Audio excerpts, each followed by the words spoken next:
or communism. Communism. And they say they try to control your entire life. Your whole day is taken away from you. What control do you have over your day now? Most people have to be chained to a desk for 40 hours a week and they're not allowed to leave. When you wake up in the morning and you feel like shit and you have to wipe the sleep from your eyes and like look around and be like, why does this have to happen this early in the morning? That's a capitalism. And it controls everything, like your healthcare, your education. It all comes down to making money, but some things just don't make money. Honestly, ask yourself, how afraid are you of getting an injury and how that could possibly fuck up your life? Yeah, you're being stopped from skateboarding, breakdancing, doing anything fun, because if you get injured, you're fucked forever. You can't go to work. And so then you have all these people that say, well, we can make a kinder capitalism, a more conscious capitalism. It isn't gonna fucking happen. We need anarchy, we need socialism, we need communism, we need anything but more capitalism. But wait, Brett, when you go to the grocery store, you have almost unlimited choice. You can buy 100 different types of cereals. All made from the same stuff with different graphics on the outside. All corn. It's basically just a bunch of boxes of corn. That's capitalism. It actually treats about 1% of the population like humans, and the rest of us like tools for those superhumans. You don't have any money, your bank account's low? I know where the money is. Jeff Bezos has it, the Waltons have it. And they took it from us, right? They took it from us. We're just getting our money back. Yeah, your work made that money. You deserve that money. That's your money. The 1% has never decided to do the right thing. That's why we have to take power and just spread it out among the 100% of people that exist. Polite about it. It's just not the polite way to have sex. That's just really one way to have sex that's polite, and it's to say, ma'am, or sir, or non-binary person, would you like to enjoy some making love with me? And then if they answer yes, then you mount that person and you move back and forth politely, and then you kind of finish it up and you say, that was great, and then you never mention it again. That's the right way to have sex, okay? And folks, and that's why we don't do any sort of sex advice or sex stuff on this show, because there's none to be given. I am wise! I want you to write the polite sex book, like the proper polite method. I just said it. I mean, I tell you what, even the jobs that paid me nothing, like when I was first learning them, it was like, all right, I can do this. You just need somebody to get the plates and make them go from here to here. I can be the master of that. I was really into that, and I can do that. But after a while, it's like, you guys treat me like shit, and I get the plates from here to here every fucking time, and you talk down to me and shit. What's going on? Jesus, you're counting my lunches. Like, you're looking at what I'm eating. You're like figuring out when I'm going out to smoke. Like, all of a sudden, you're in my shit. But all you said you wanted from me was the plates to go from here to here, and I'm getting the plates from here to here. God, that was the most accurate representation of how I feel when I get a job. At first, I'm helpless. I'm a little baby. I'm sucking off the teat of the manager to tell me what I need to do. You know, I don't want to, my wings aren't fully formed yet. And then once I learn what I'm doing, I'm like, you know, y'all could treat me a lot better for this. I deserve a lot more for this. Wow, this is some bullshit right here. Now that you kicked me out of the nest and I'm flying through the sky and trying to flap my wings here, I don't think you're giving me enough. I don't like this. You didn't set me up right.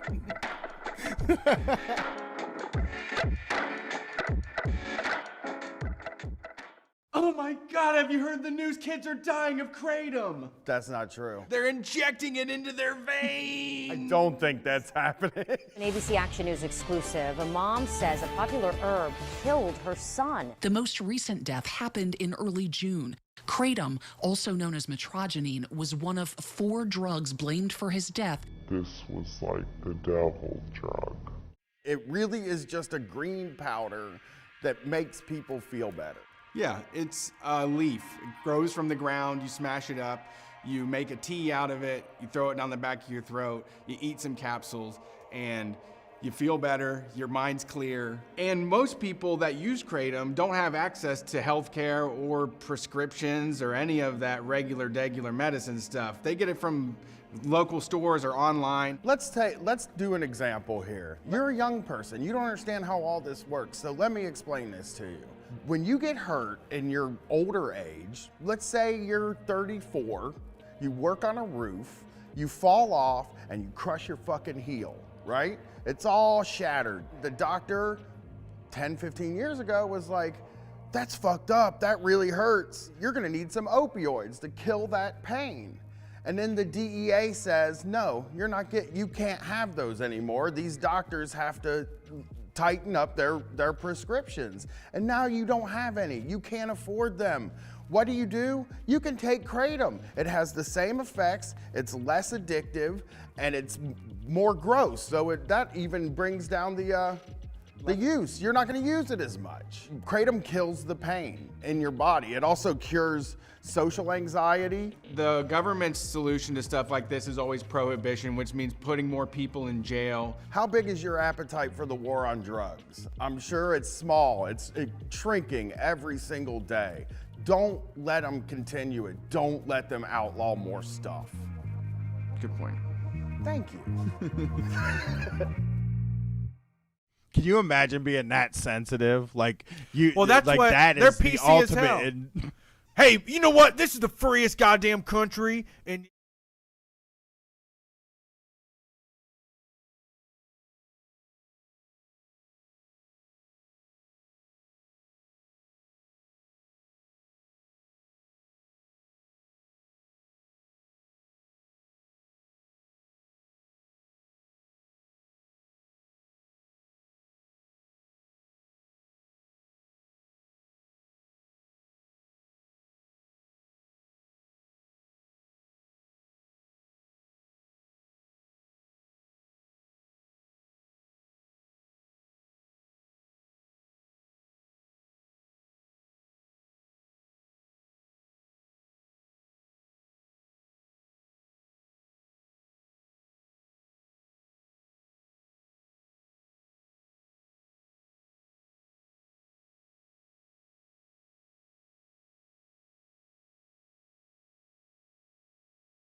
Stopped. I don't know what the hell. Hey everybody, welcome to Street Fight. We had a malfunction, but we're here streaming tonight. It is Sunday. We're taking your calls. We'll be taking them 9 p.m. to, well, it's 9 p.m. It's like late now, actually. We started a little late. We're going to be taking them until midnight, maybe midnight 15. But jump in the chat, watch us on live stream. If you're listening on the podcast and, you ever have a Sunday night free, we'd love to have you come hang out with us. We have a lot of cool people that show up. Jurassic Fard, welcome to the chat. The rest of you as well. You can support what we do by heading to patreon.com/streetfightradio. We have a new episode of Shark Tank that we just posted. That's available. The Get Motivated show is coming soon. And we're working on a Dungeons & Dragons live stream that is in the works too. So look forward to all kinds of new wonderful content from Street Fight. And follow us on twitch.tv/streetfightradio. Use your free subscription. Buy some bits. Interact. If you're going to watch and, you can go to Twitch, go over there. We want to get that affiliate status.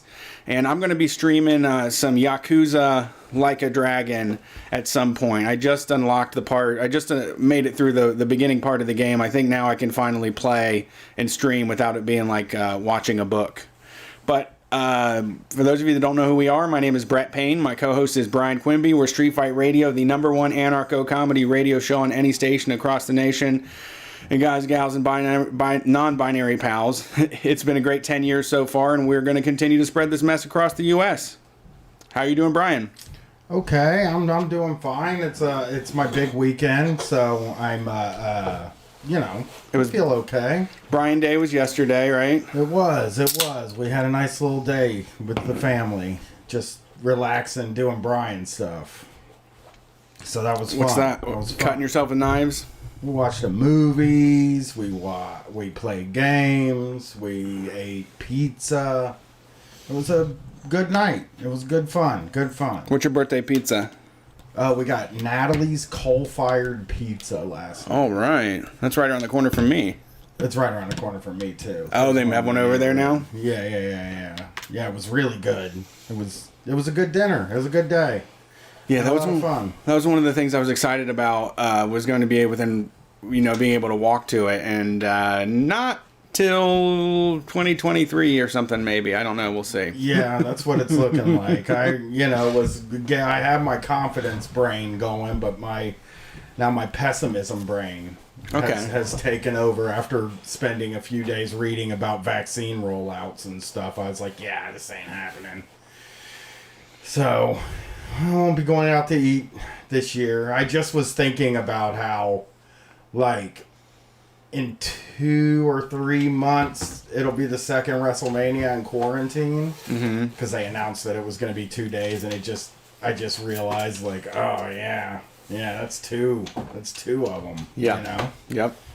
It's going to be a long fucking year, is how I feel. It'd be a great test. It's something to get motivated about. Not a good test. Not a good test for me. I'm not lasting. I'm not going to make it. I'm going to have to go out to a restaurant. Yep. As soon as I get that vaccine in me, I'm just going to be like, fuck it. I don't care. I'm going to a restaurant. They're going to be like, when you get the vaccine, don't immediately go do stuff. And I'm going to be like, you know what? I got the vaccine. I can't get the goddamn thing. I'm going out. Yeah. I'm fucking not masking.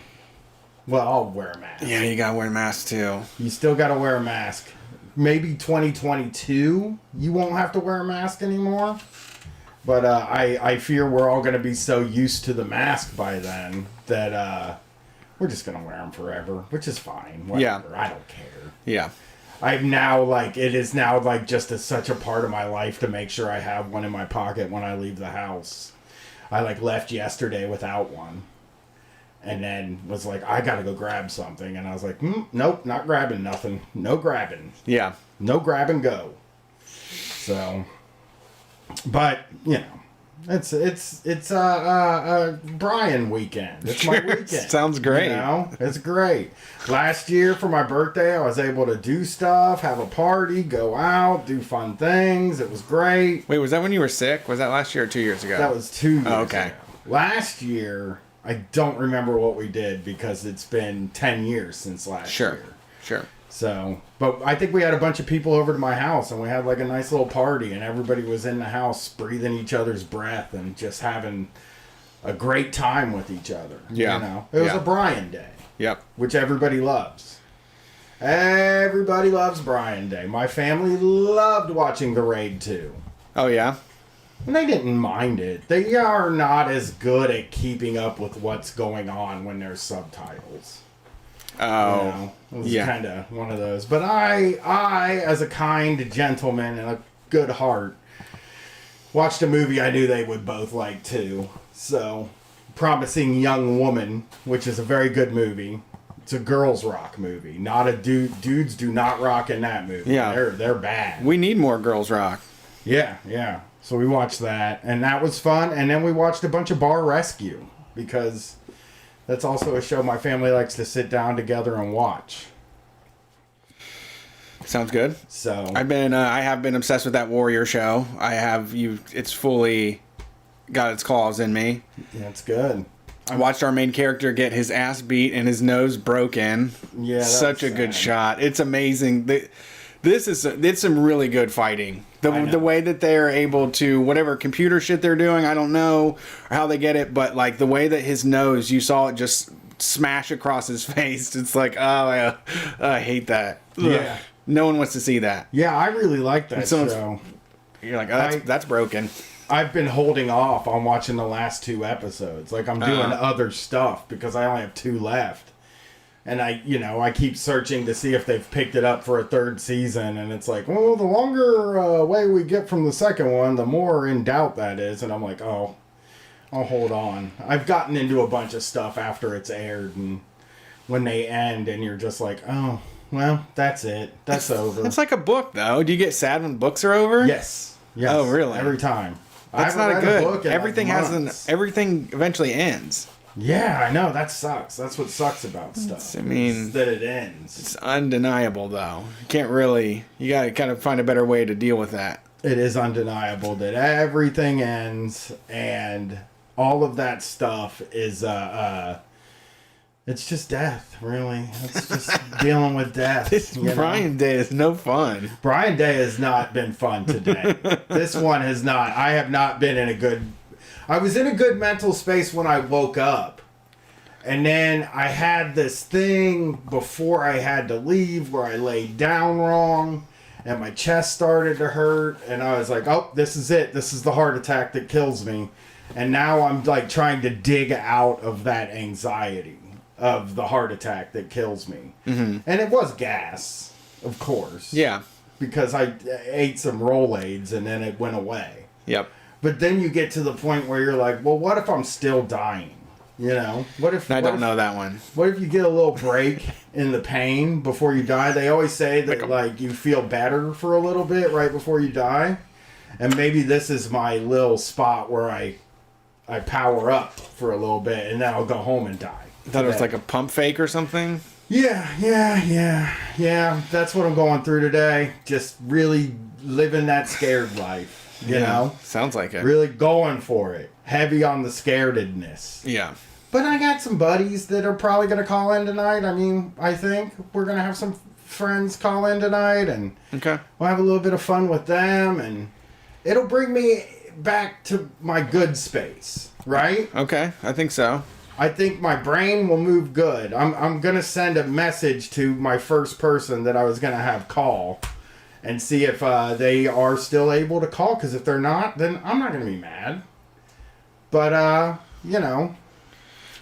need the phone number, though. 665... 655... 3228... 3887. 3887. That's right. That's probably somebody else's phone number. 3228.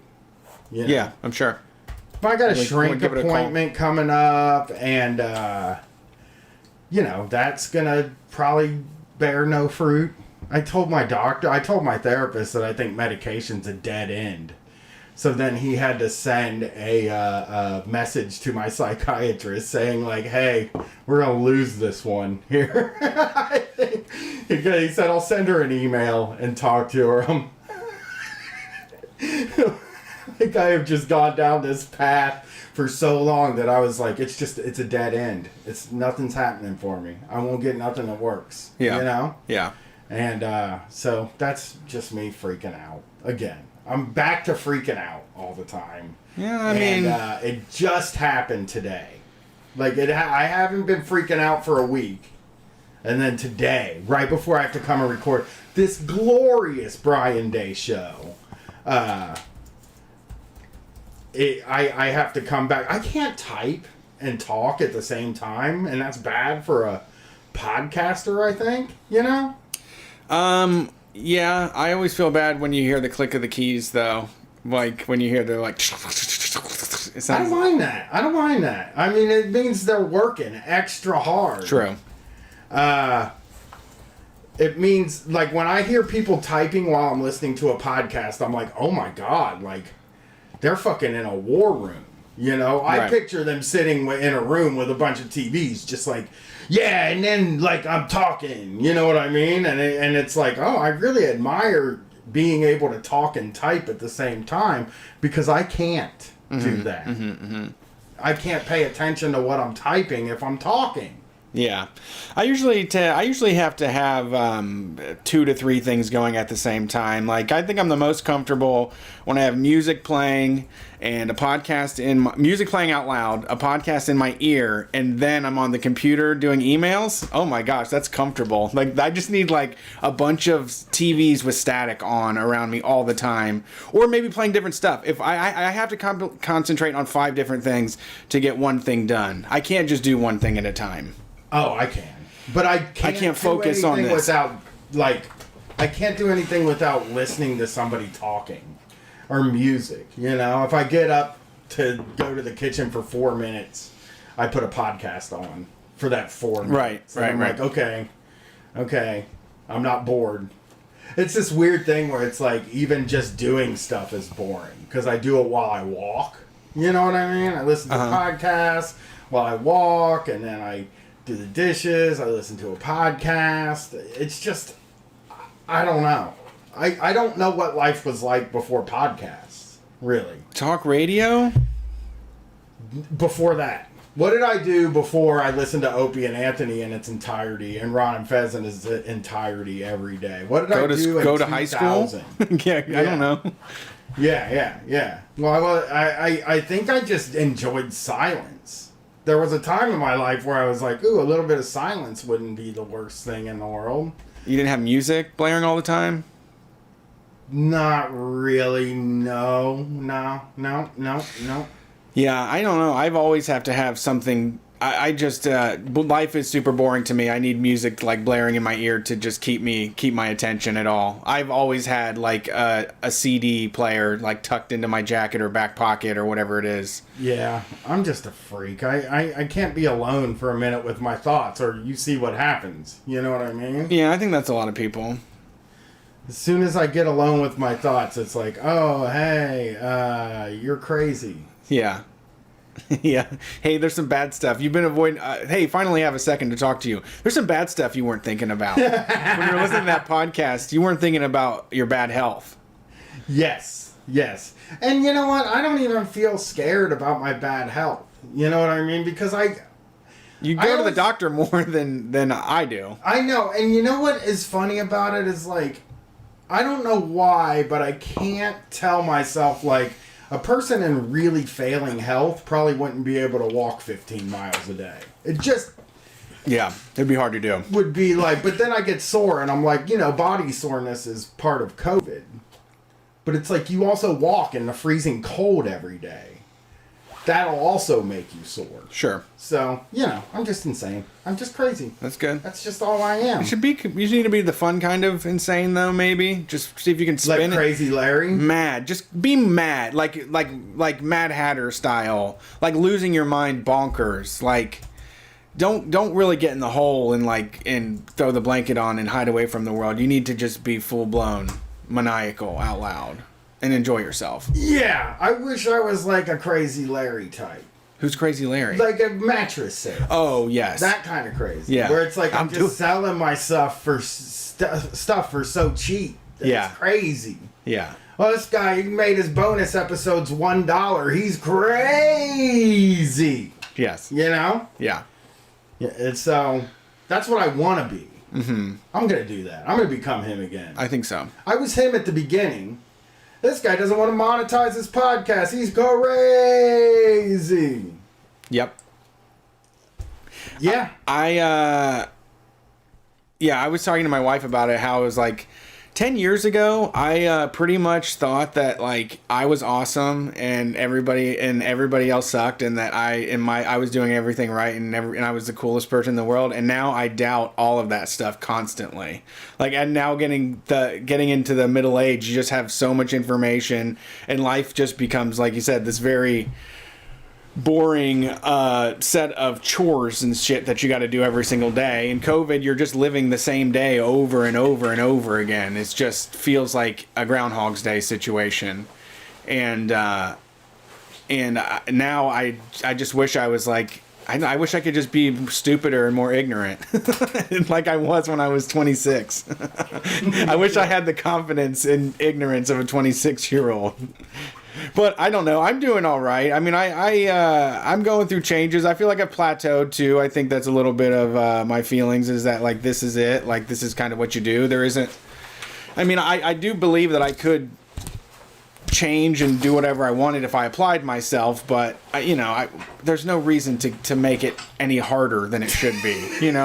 There's no reason to be like, I'm going to be a veterinarian. I want to have a real job. I'm going to go to school and be a vet or something, I know. Here's the thing. Maybe we don't make the amount of money maybe we don't make the huge amount of money, right? Yeah. Like, we don't make a ton of money, but, like, our life is so easy. Yeah. That it's like, a breeze. Why would I work harder? People are. I'm telling my wife, I got to play this Yakuza game so that I can stream. People want to see me stream. I have to play this game, honey. I can't help it. Talking to your wife about how this is work is the most fun thing in the world. Yeah, it's like your wife goes to like a job every day and you're like, yeah, I fucking, I play some video games a little bit. I take a fucking 6-hour walk. I come home and it's like, then I can just say like, well, that whole 6-hour walk, I was thinking about stuff for the show. Yeah. Yeah, my wife is like navigating these tightly wound political conversations at work, trying not to get fired, and I'm like, I wish I would have recorded that Instagram Live earlier. I'm really beating myself up over it. I wanted to go on Instagram Live today, and I didn't.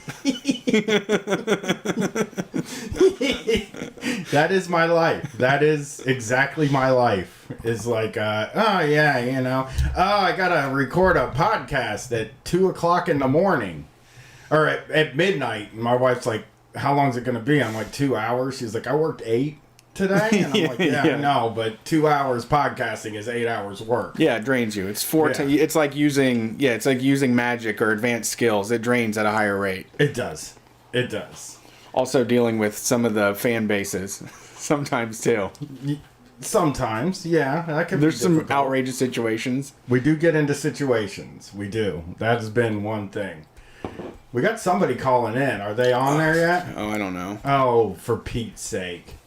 I don't think so. You want to take a call? Okay. Well, let's. I think we gotta make room. Oh, really? Yeah. Let's take a call.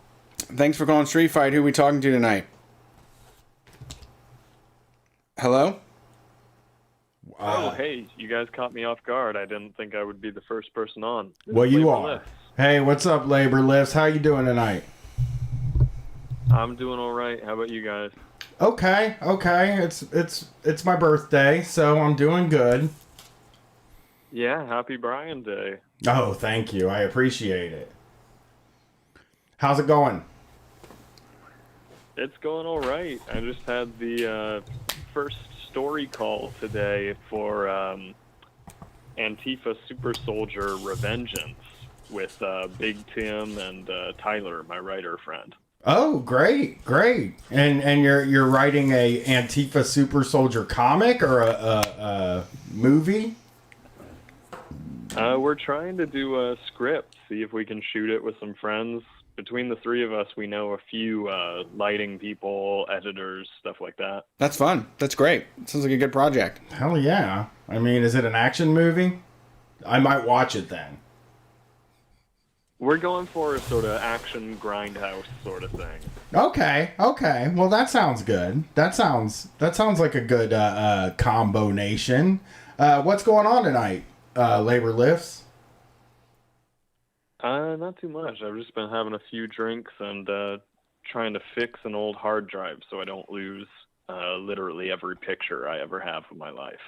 And see, I've been thinking about deleting all the pictures from my life. I have been considering deleting all the pictures. Why? I keep running out of room on my phone. Definitely another approach. Yeah, I just don't. You don't have pictures on your phone, though. You just have screenshots of memes, right? No, I have pictures. Okay. I also have pictures on my computer. I just am like, I don't need pictures. You know what I'm saying? Like, where it's like, I never look at them. So I don't, like, really know what they're for. And I'm a profoundly depressed human. Yeah, I was gonna say I think there's a quote that goes, "Look at what a person photographs to find what they love the most." Well, Yeah, I'm way too sentimental. That the thought of losing all that stuff is driving me nuts. I know. I post them. I actually had to get back to posting them on Facebook, so that way, in like a year, and 2 years, and 10 years, it'll show me the pictures again. Because that is like one of the best features of Facebook. Duh, not me. No way. I once looked at an old picture of me wearing a fedora, and I was like, well, how can I delete this from the world forever?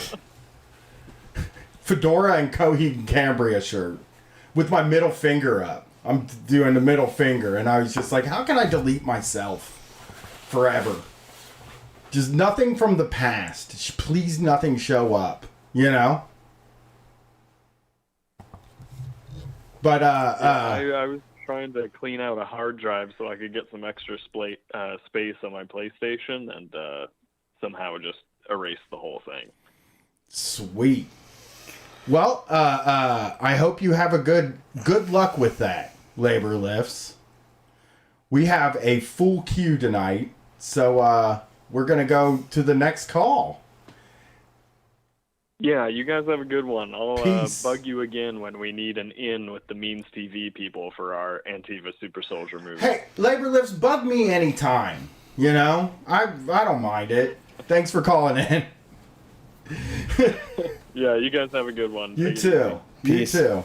I'm deleting all my pictures. I meant to talk to him about the Beast Factory. The Beast Factory. Yeah, I changed the garage into the Beast Factory.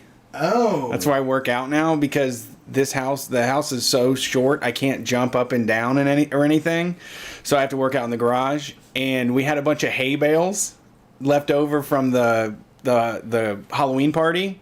And I use those as like workout things to like jump onto them and jump off and like stand and shit. And I have a treadmill out there too now. Okay. Let's Kettlebell swing and a total gym from a garage sale. Let's take this next call so that you can talk to them about the Beast Factory. Thanks for calling Street Fight. Who are we talking to tonight? This is Felix. Hey, buddy. Felix, what's up, man? What's up, boys? We always like to act like we don't know who's calling, so that it's like a real natural vibe there when you answer. What program do you guys use? Because I think this would be fun for us to do. Scary. It's called Call-In Studio, and it costs like $65 a week to do it. It costs about $50 to do a show. But you know what you can do though is you can set it up to screen the calls, and like so when they call in, it like says leave a message about what you want to talk about, and then it puts it up in words on the screen. So like you can do that, you know, where you'll know what they're calling about. Although I wouldn't trust so much that people would tell the truth. Yeah, no, I mean, it seems ripe for abuse, but I don't know. I think it would be fun. It's fun. It's fine. We rarely get any abuse, and if we have, it's really negligible. It's kind of sucky. Like, you know, anytime those guys really get within striking distance, they just sound embarrassing. Yeah, because no one ever like. There's a huge gulf between things that you like imagine yourself saying and then actually saying, and absolutely. Yes. I mean, I have never called in to anything. Have you ever called into anything before this at all? Oh yeah, all the time. All the time. Like when I was a little kid, I was like 10 or so. It was this like guy who did this radio show about like movies and pop culture and stuff in Chicago, Nick DiGiulio. And like I always like stayed up really late as a kid, and I would just like call into a show and like, you know, talk about like the few adult movies I'd seen. Like I'd talk about like Memento and stuff, and they were so like I became, that was my first taste with media stardom. Everyone was so impressed with what a precocious youngster I was. But yeah, I did that. I remember like being like, I was thinking like, because I also listened to a lot of Loveline around that time, which is not good for a kid to listen to. But I remember thinking like, I obviously have nothing to call in about.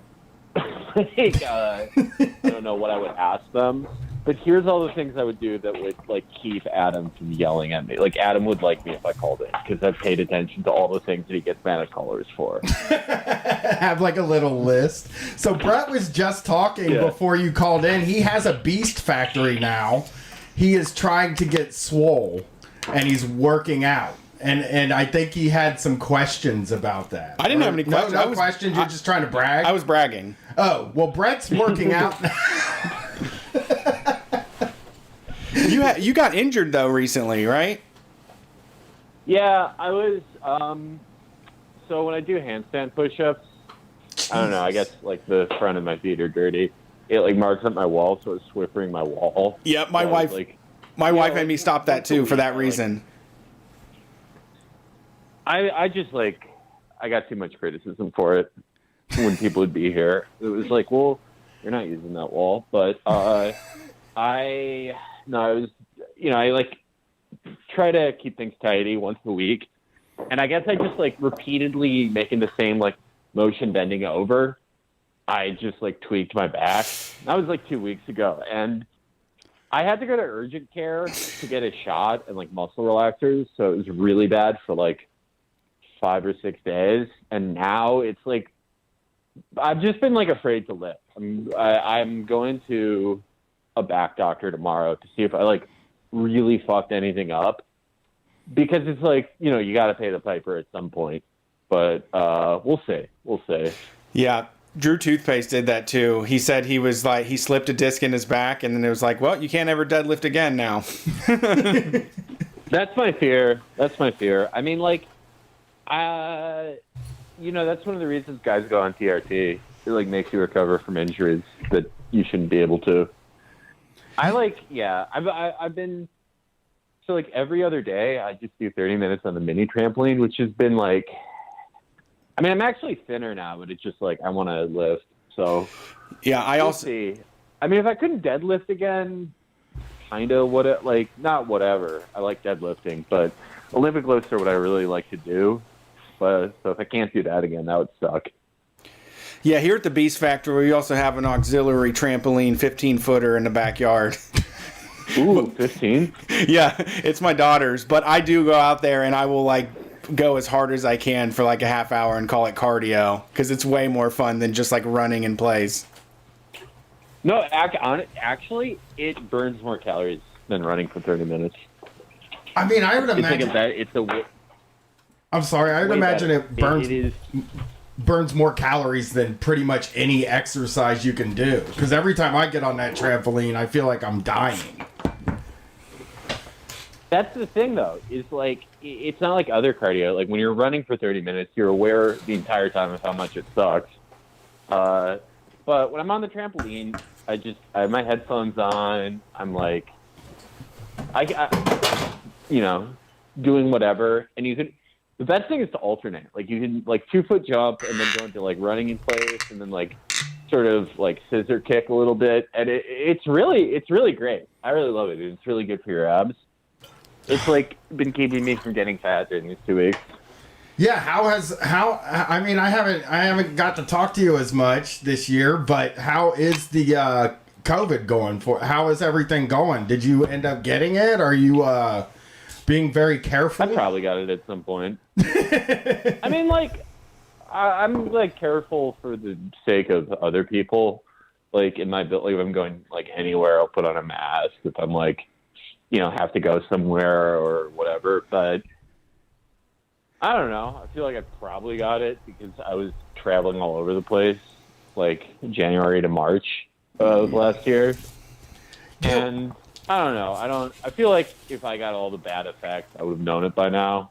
So I kind of don't care if I get it, but I'm trying to, I do everything to not give it to other people and to, like I feel like people, it's a polite thing to do to wear a mask. Yeah, you would think. I mean, there's disagreements on that, but sure. There are some disagreements. Contentious issue. Dr. Fauci even flip-flopped himself. So. I went downtown today to see if the Chuds were going to overrun the Ohio State House. But we discussed this last week, and we are under the understanding that a lot of people decided they're not Trump people anymore after the Capitol riots.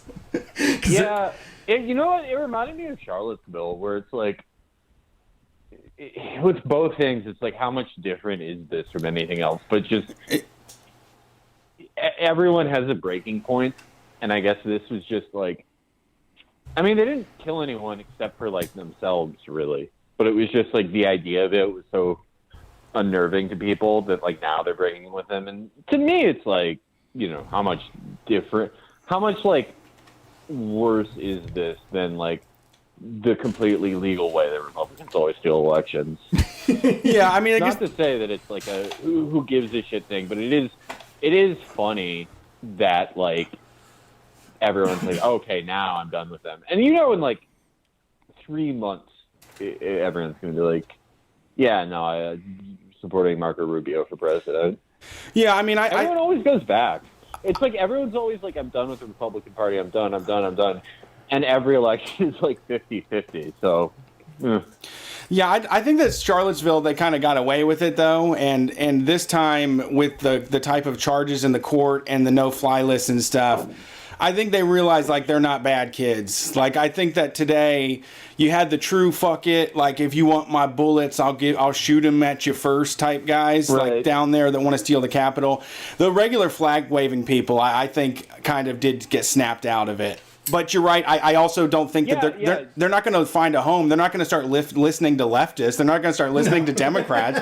They're just going to be like, well, I you know, it's a crazy family, but I love them. It's a grand old party. Yeah, no, it's like Charlottesville was like the off-ramp for a lot of people into like hard Nazism. Like, I think a lot of people who went there thinking it would be cool, like they got it got a little too real for them. And I feel like it really cut into the growth of that movement a lot. But, you know, same thing with this. Like, I feel like it's sort of the off-ramp for Q shit with people, because it's like, how into Q can you be if it's like, yeah, you had Nancy Pelosi's office and you just like, like nothing, you didn't have your back, no one backed you up. I also think I also think they fucked up because a lot of those people are super patriotic. That's like kind of their thing. And then the news was able to convince them that what they did was not patriotic, which is fucking wild that they were able to convince them of that. But I think a lot of people were like, wait a minute, this isn't patriotic. I'm not into this anymore. And they were like, this is where I get off, buddy. And I think people, I mean, we elected Joe Biden. I think people are just we're set for 20 years of sort of centrist, boring, nothing happening candidates. I think is really what the end result of this thing is going to be. Yeah, probably. I mean, like, it just seems like the last like gasp of the movement in this form. Like, it's obviously, it's going to be back because like there's nothing really else. It's like your two things are, all right, I'm going to like worship Stacey Abrams and like Joe Biden means I don't have to watch the news as much and feel that all the time. Or you like hate that and you just hate that way of thinking. And it's like, they're just going to find a new guy. If it's not Trump, they'll find a way to like get his approval for the next guy. And it's like,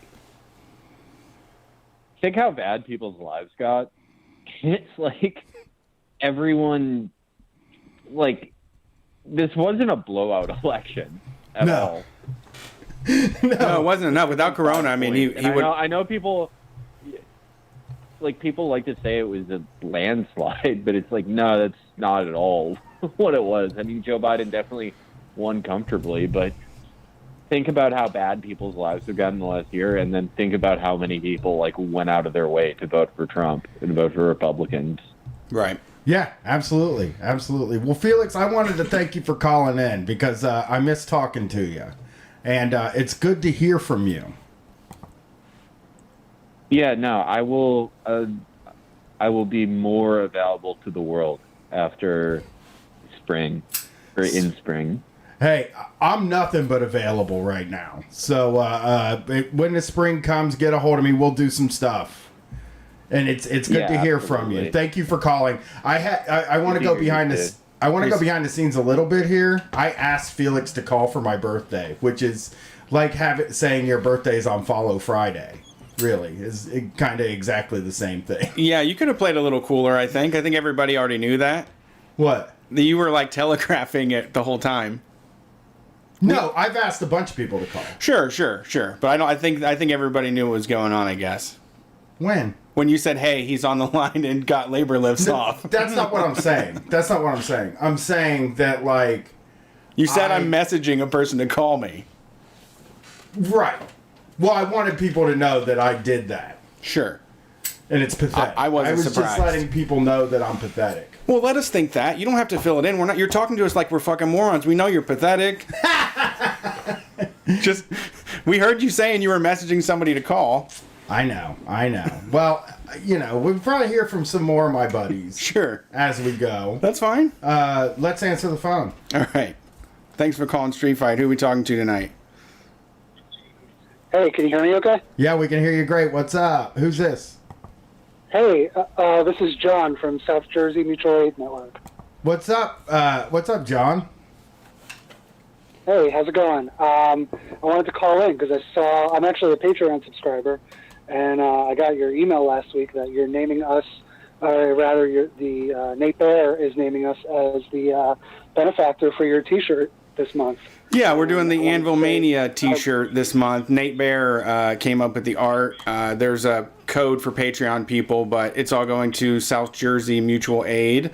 I got a few messages from people that were a part of it, and they were really excited. I like giving money to these smaller groups. I know that you can make it go pretty far instead of just having it swallowed up in some giant organization.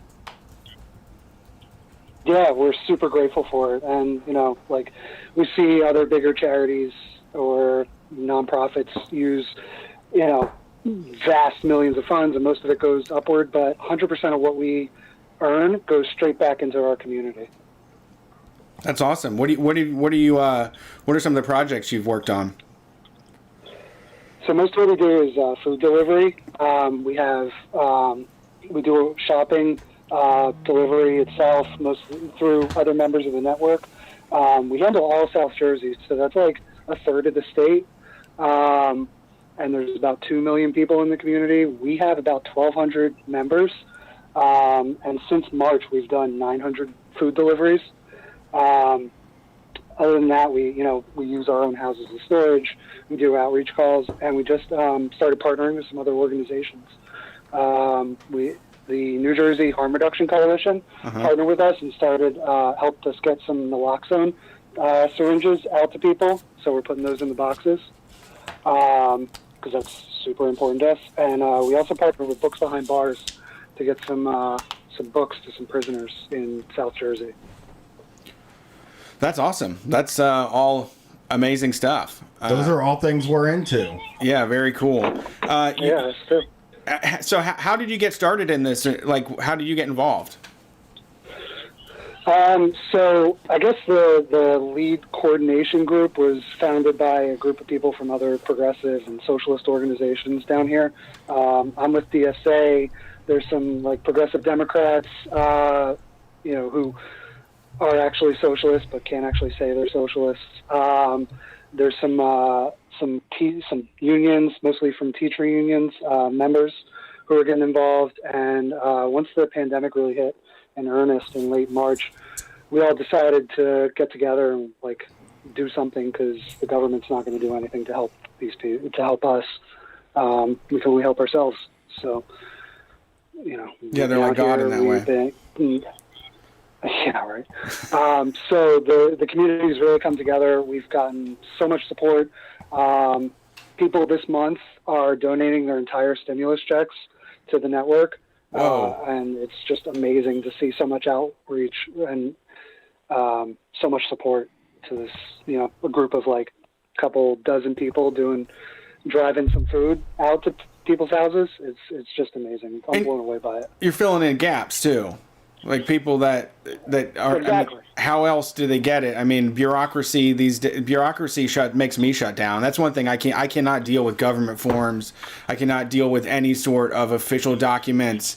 I just throw my hands up and be like, I don't want to be official about anything. Like I don't like doing this shit. I can't focus on it unless I have 6 TVs going. So I mean, that's why we didn't take control of the shoebox ever. Yeah, is because we were just like, no. I had nothing to do. I would love to come on the air and say like I'm an aspiring organizer, but I'm like actually an aspiring follower of an organizer. Like that's I want people to just tell me what to do. Yeah. And then I go and do it. And I do like the more anarchist run kind of thing. We have one that's not identified as anything radical, but there's a Columbus Mutual Aid group that is just a bunch of people that if there's issues, like if someone can't pay rent, if someone can't get groceries, they just reach out to everybody in the group. And you can put your name like at the top of the list if you're willing to help people out, whatever they need. But it's a very simple. There's no paperwork involved. It's like I'm in crisis. I need $100 for medication, and they'll just find somebody to take care of it. The digital connection through this has filled in a lot of the cracks. And I think that's also like when you get down to talking about what the Capitol riot situation and the folks that came out for Black Lives Matter, those people are caring and those people are organized and they know they have medic tents and food and they're ready to make the world new. We're waiting on everybody else to let us get in there and make this a better place. But the organization and the folks that are in it right now are just absolutely incredible. And there's way more of us than there are of them. And I saw that and including the guns too. The guns too. We have a bunch of guns, and we also have plenty of people that know how to use them. True. Yeah. We have a whole movement. Absolutely.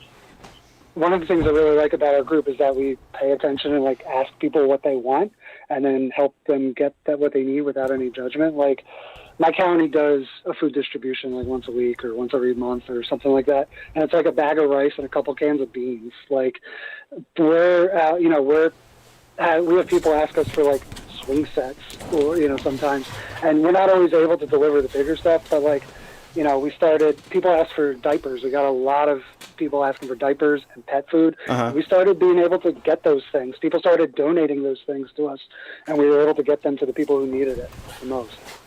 Yeah, those things are pricey. I mean, trying to buy all this stuff for a kid and make it work and keep everybody fed is just impossible without a ton of money. Absolutely. I think we've in the last year, the amount of money we spend is probably a fraction of what some of the bigger nonprofits have made and what they've been able to send out. But we've gotten 900 deliveries out. That's a lot in the last year. Each call since March, so almost a year, and each box costs about $40. Whoa! So you do the math. That's incredible. That's phenomenal. I'm glad you called in and to tell us about this, and I'm glad we're able to raise some money because it was the same way with you were able to give us the. Sorry. No, I say with Prison Health News, they were just like, basically, if you give $1, we can put a newsletter in somebody's hands. So, the money goes a lot further in these organizations like this. This is great. I'm really glad to have the platform. Oh, hey, anytime. Call us anytime. Thanks, Brian. I'm a big Street Fight fan, and once I saw the email, I was like, I thought that. There was some like glitch with my email where it was just combining stuff like South Jersey Mutual Aid. I don't know why it's coming in a Street Fight email, but we're super happy. Our group chat blew up when we saw it, and I don't think any of us can be any more grateful to you guys. Thanks so much, and happy birthday, Brian. Oh, thank you. I appreciate it. It's Brian Day. It's wonderful. And where can people follow along with what y'all are doing? Before you go. So all of our social media is at SJ Mutual Aid, Facebook, We have a Twitter. We don't really use it too much. And then that's also same thing, SJ Mutual Aid, Venmo, and PayPal if you're interested in giving us direct donation. But definitely buy the shirt. The shirt's awesome. I already bought 3. Well, we're trying to help you. You buy Yeah, but I want to give to you guys, and I want to give to the artists, because I don't think any of us even know Nate Bear. So if you're out there, thank you so much, Nate. You're the man. Yeah, and it's good. I love the art. I think it's fucking so sweet. cool. It's like keep not on red trucking. And black, which is so cool. Yeah. You know, we really have me and Brett now have a complex about red and black. Anytime we do something that's not red and black, we're like, well, it's not red and black, so that's cool. You'll be happy to hear that the South Jersey Mutual Aid logo is red and black, and my partner actually designed it too. I'm going to brag a little bit on her behalf. Awesome. Well, we like red and black. It's just everything we did for 6 years was red and black. Yeah, and send me an email. Maybe we can get some stickers made with your logo to send out with the shirts or something. Oh my God, that would be amazing, Brett. Thank you so much.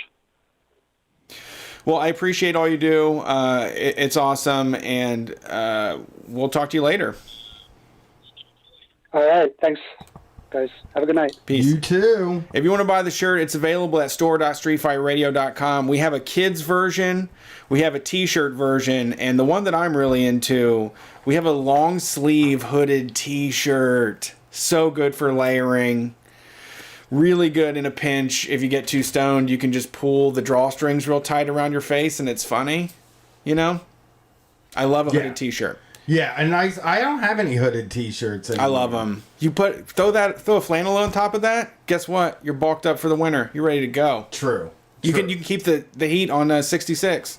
That's true. That is true. I keep the heat on 60. 60. When you say 66, I say 60. I do 66, and I have to admit, I have backslid and moved it up to 68 some days if it gets too cold. Not me.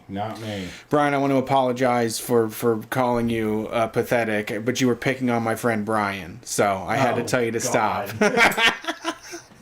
Do we have the next one here? What's the next one? The next call? Handed you something.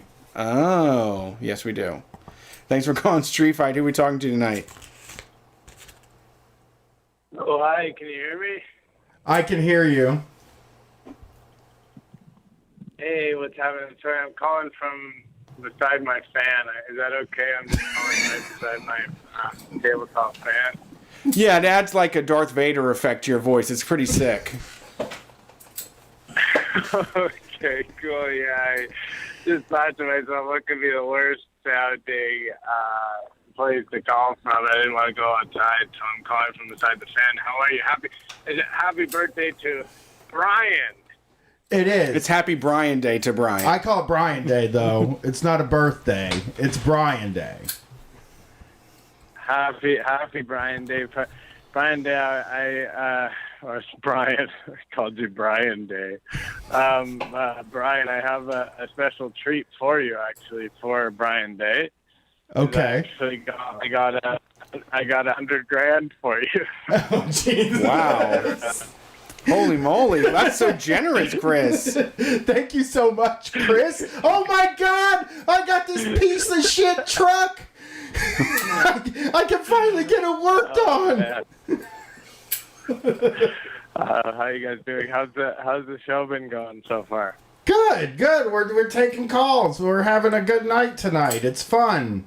We're keeping it lighthearted. We're helping people with their charities. It's just the kind of thing we do, you know?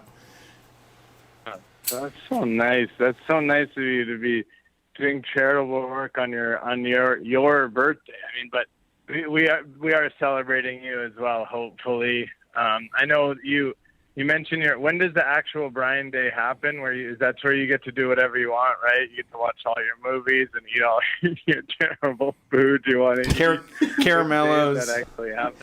How dare you? That was yesterday, and I did eat 6 donuts, and I ate 6 donuts yesterday. That's impressive. What were they? Were they like store bought? Were they? You know what I mean? Like, were they from like a donut shop, or were they from the grocery store? And if so, what were the flavors? Sorry if you've already mentioned that. Okay, so they were from a donut shop, a gourmet donut shop, Dragon Donuts here in Columbus, Ohio. And what they were it was 6 cinnamon sugar dipped in vanilla icing and marshmallow fluff with cinnamon sugar on top of them. All the same? Yeah, I didn't pick them. My wife and kid did, and then I woke up in the middle of the night. I got too high yesterday on accident. Really had like a too high moment. Too high? Yeah. Stevie Wonder shit. I overdosed. Oh, marijuana. really? Yeah. You thought you were gonna die? I did. I did. That's I actually went stuff. to bed last night thinking I was going to die, too. You woke up that way, too. How interesting. I woke up that way, too. But in the middle of the night, I woke up and I ate 4 donuts, like, at one time. And then I went upstairs and I was like, oh, I got to pee. And then I went back downstairs and ate the other 2 donuts. In the middle of the night, you ate 6 donuts in the middle of the night? I did. In the middle of the night, I ate 6 donuts, and then I went back to bed, and then I came back downstairs, and I ate 6 Reese's Hearts. What? Yeah. Yeah. And you say you're not well? That's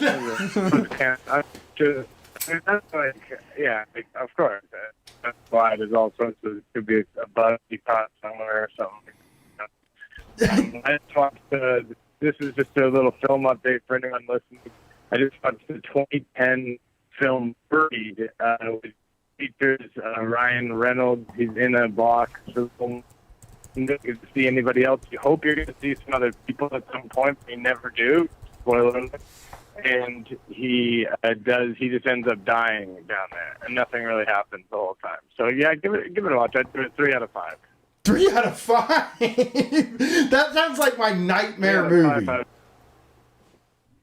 Yeah, no, it wasn't. I mean, I watched it with Emma, and we were kind of surprised that, like, the sort of, I guess, with the thing that was stuck out though was, which the one cool thing about it was a proper movie, and they thought we could film this in our home.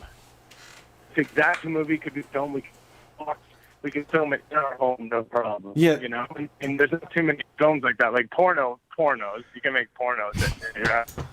Often you could, you know, but like not a regular movie. You don't think to yourself like, oh, I could make this movie at home if I had the idea, you know. And it has 87% on Rotten Tomatoes, so don't turn your nose up too much at it, please.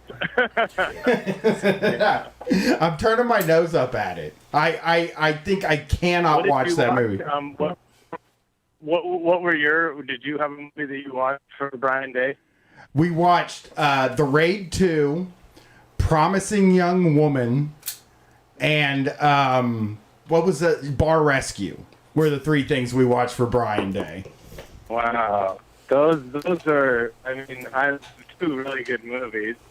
I loved both of those movies, and then a great TV show. I used to have a podcast that we had on a pornography website, Pornhub.com, and it was a Bar Rescue podcast, the Podcast Rescue, where we would watch episodes of Bar Rescue and discuss it.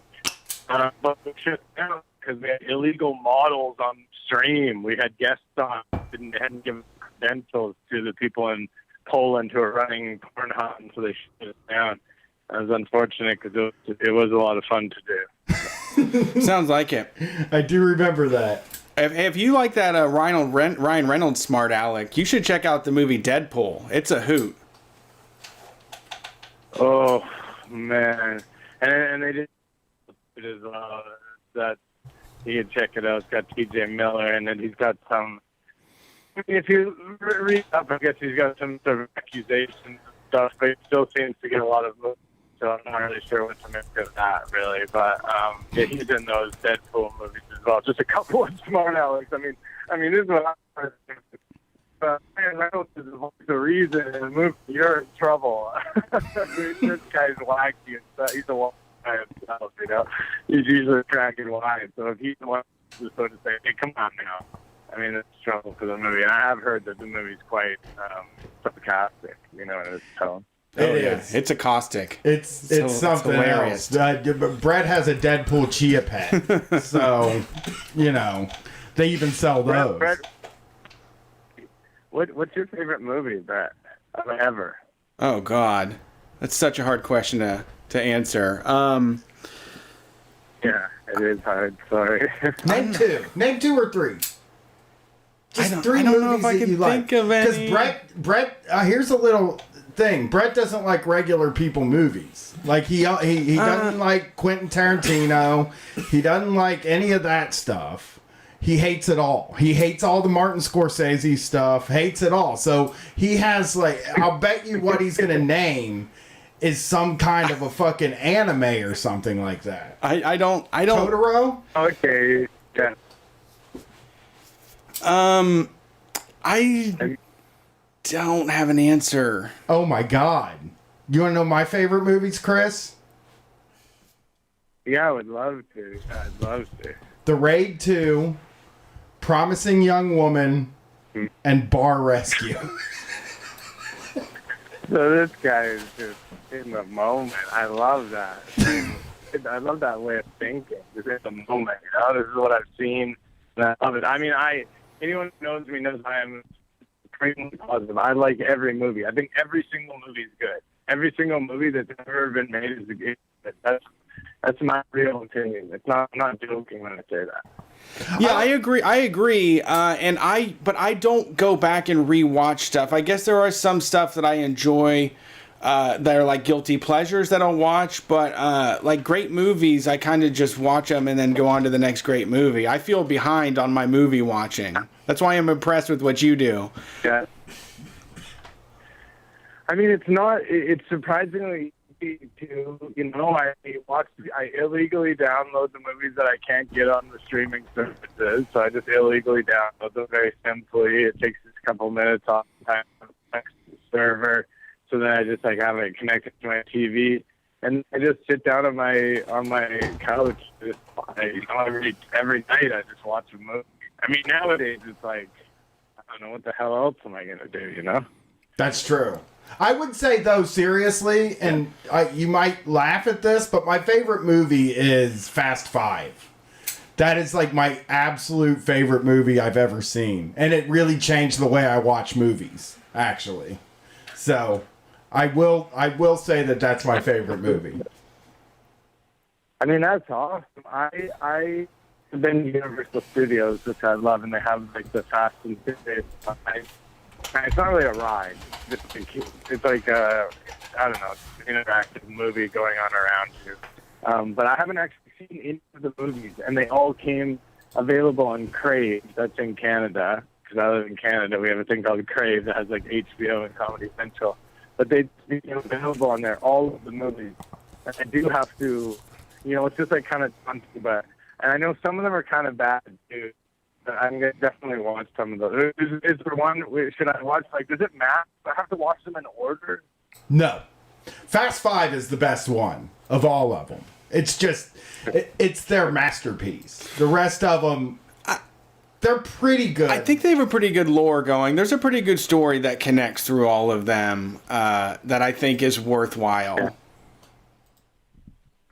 Yeah. I mean, and the weird thing is I watched Hobbs, just because it came out in theaters, and before the quarantine, I went to a different movie at least once a week. So sometimes it would just be, so there's only so many movies in the theaters, So sometimes I just go to a movie even though it was, in a sequel to movies I hadn't seen or whatever. I saw that and I didn't mind it. I thought it was pretty good. I think I could enjoy it. So I'm going to watch Fast 5. That's what I'm going to do. I have my favorite movie of all time that I would sit down and laugh and enjoy every single time. And Totoro. It's Fletch with Chevy Chase. I think it's the funniest shit ever.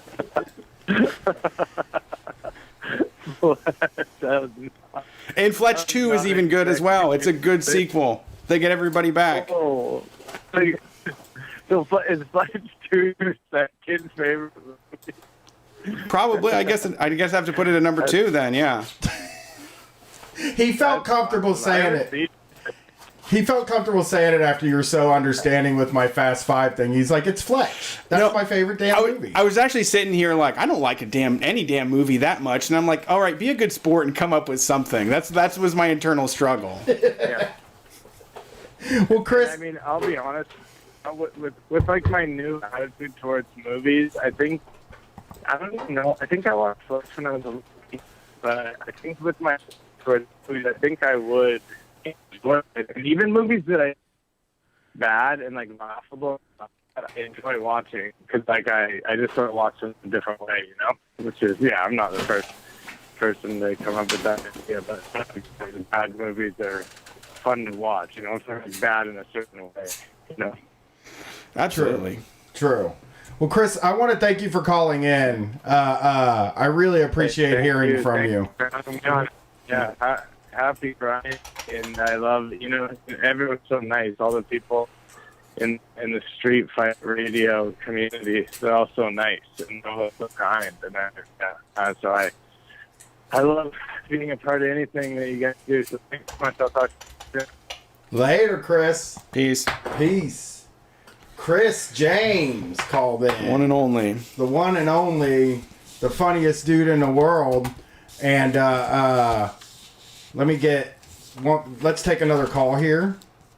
I just actually listened to their YKS thing they did with the radio DJs. Did you listen to that?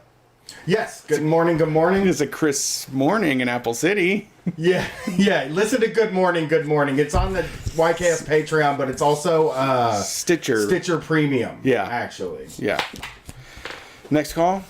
Yeah. Do you have a number for me, or am I just taking I will in a minute. We'll take this call, and then we'll take that one next. Thanks for calling Street Fight. Who are we talking to tonight? Hello, this is Danny in Brooklyn. Hey, Danny. How's things in Brooklyn? Yeah, how's it going, Danny?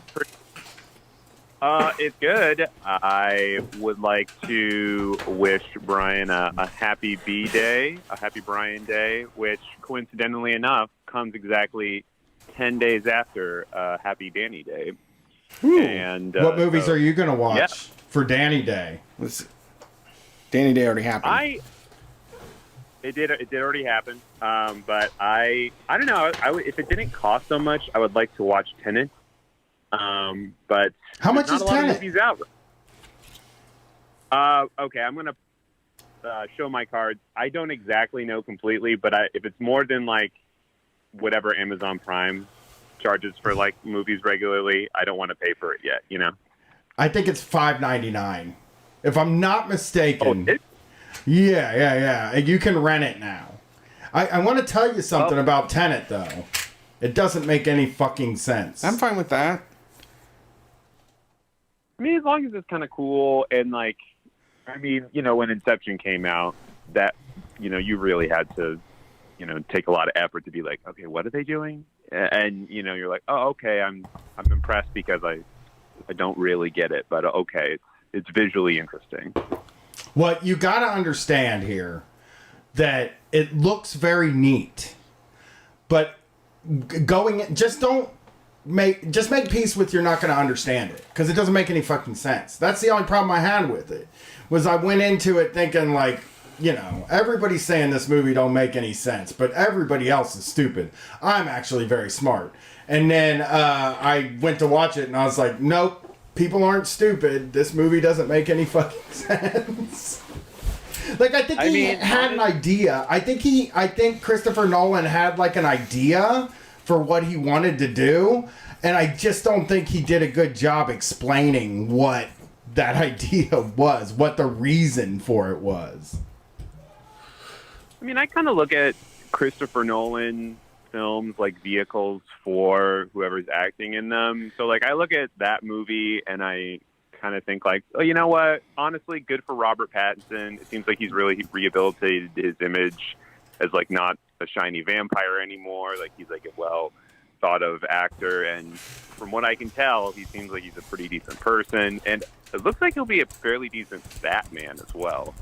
I saw the trailer for that. You can't put no faith in white man. But yes, I mean, we'll never know. We'll find out eventually what he's doing. Oh yeah. Oh yeah, in that in the new Batman, yeah. Eventually, for that, yes, we will find out.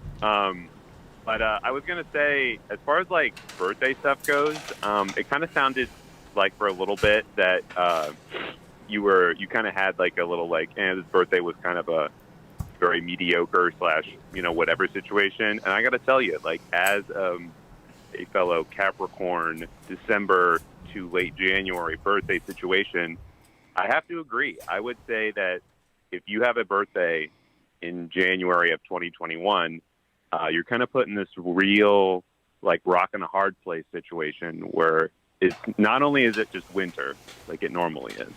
So like normally like my birthday is a very, literal cold endeavor, It's not like summer birthdays where you can like hang out on a porch on a bar or something like that.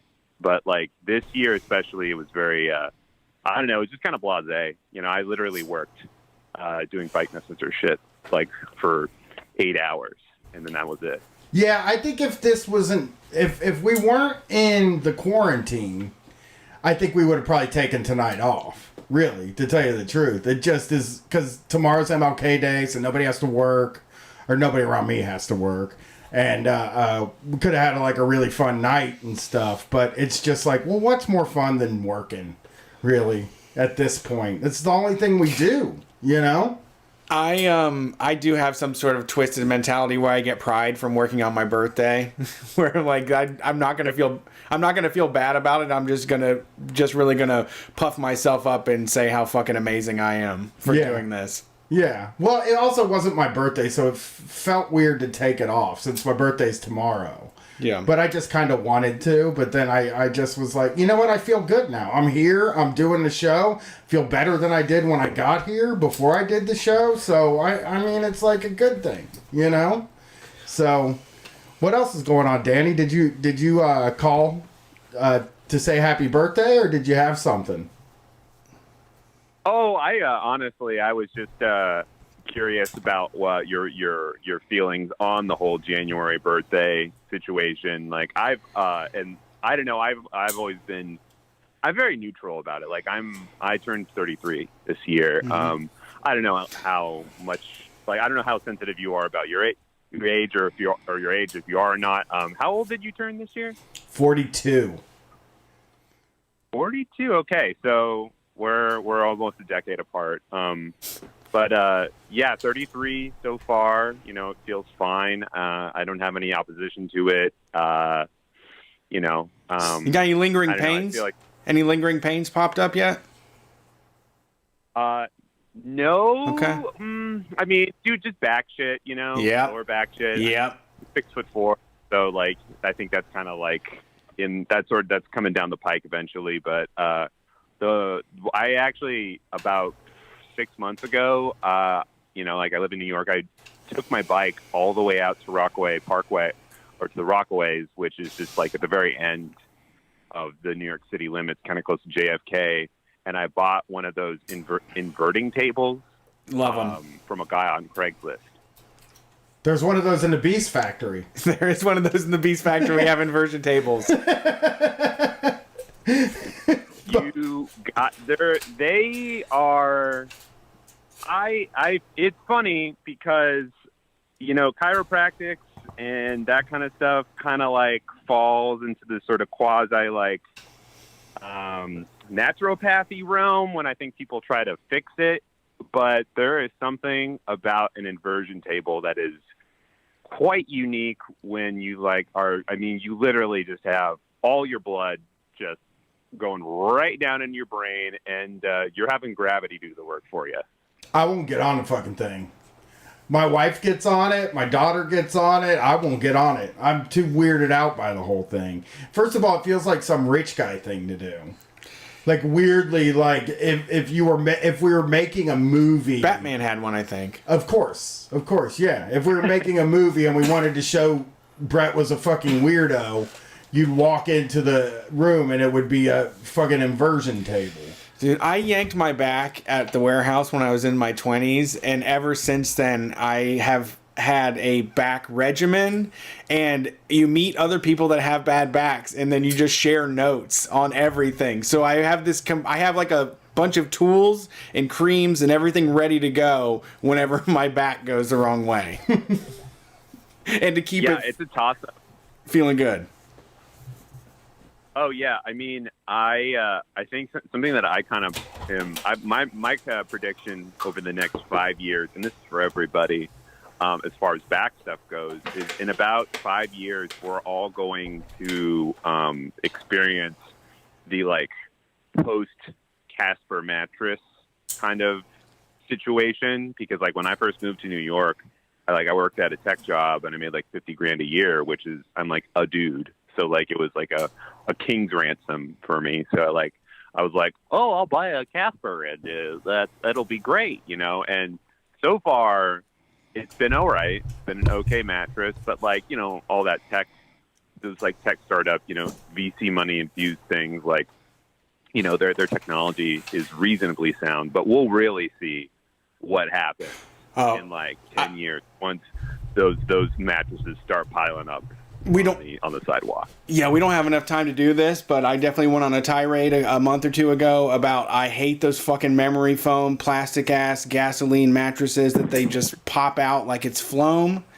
We bought one, and it's so firm and it sucks, and I don't think it works. And I regret that I bought it, and I want to go back to the regular old luxurious mattress. I feel like they've sold us all a lesser sleeping experience because they can just fire it out into a box and sell it on Amazon for $350, sell it on a podcast for $30 a month for 30 months or whatever. 3D print the fucking thing. Yeah, there's nothing to it. I hate them. Mine also now has a fucking peak in it.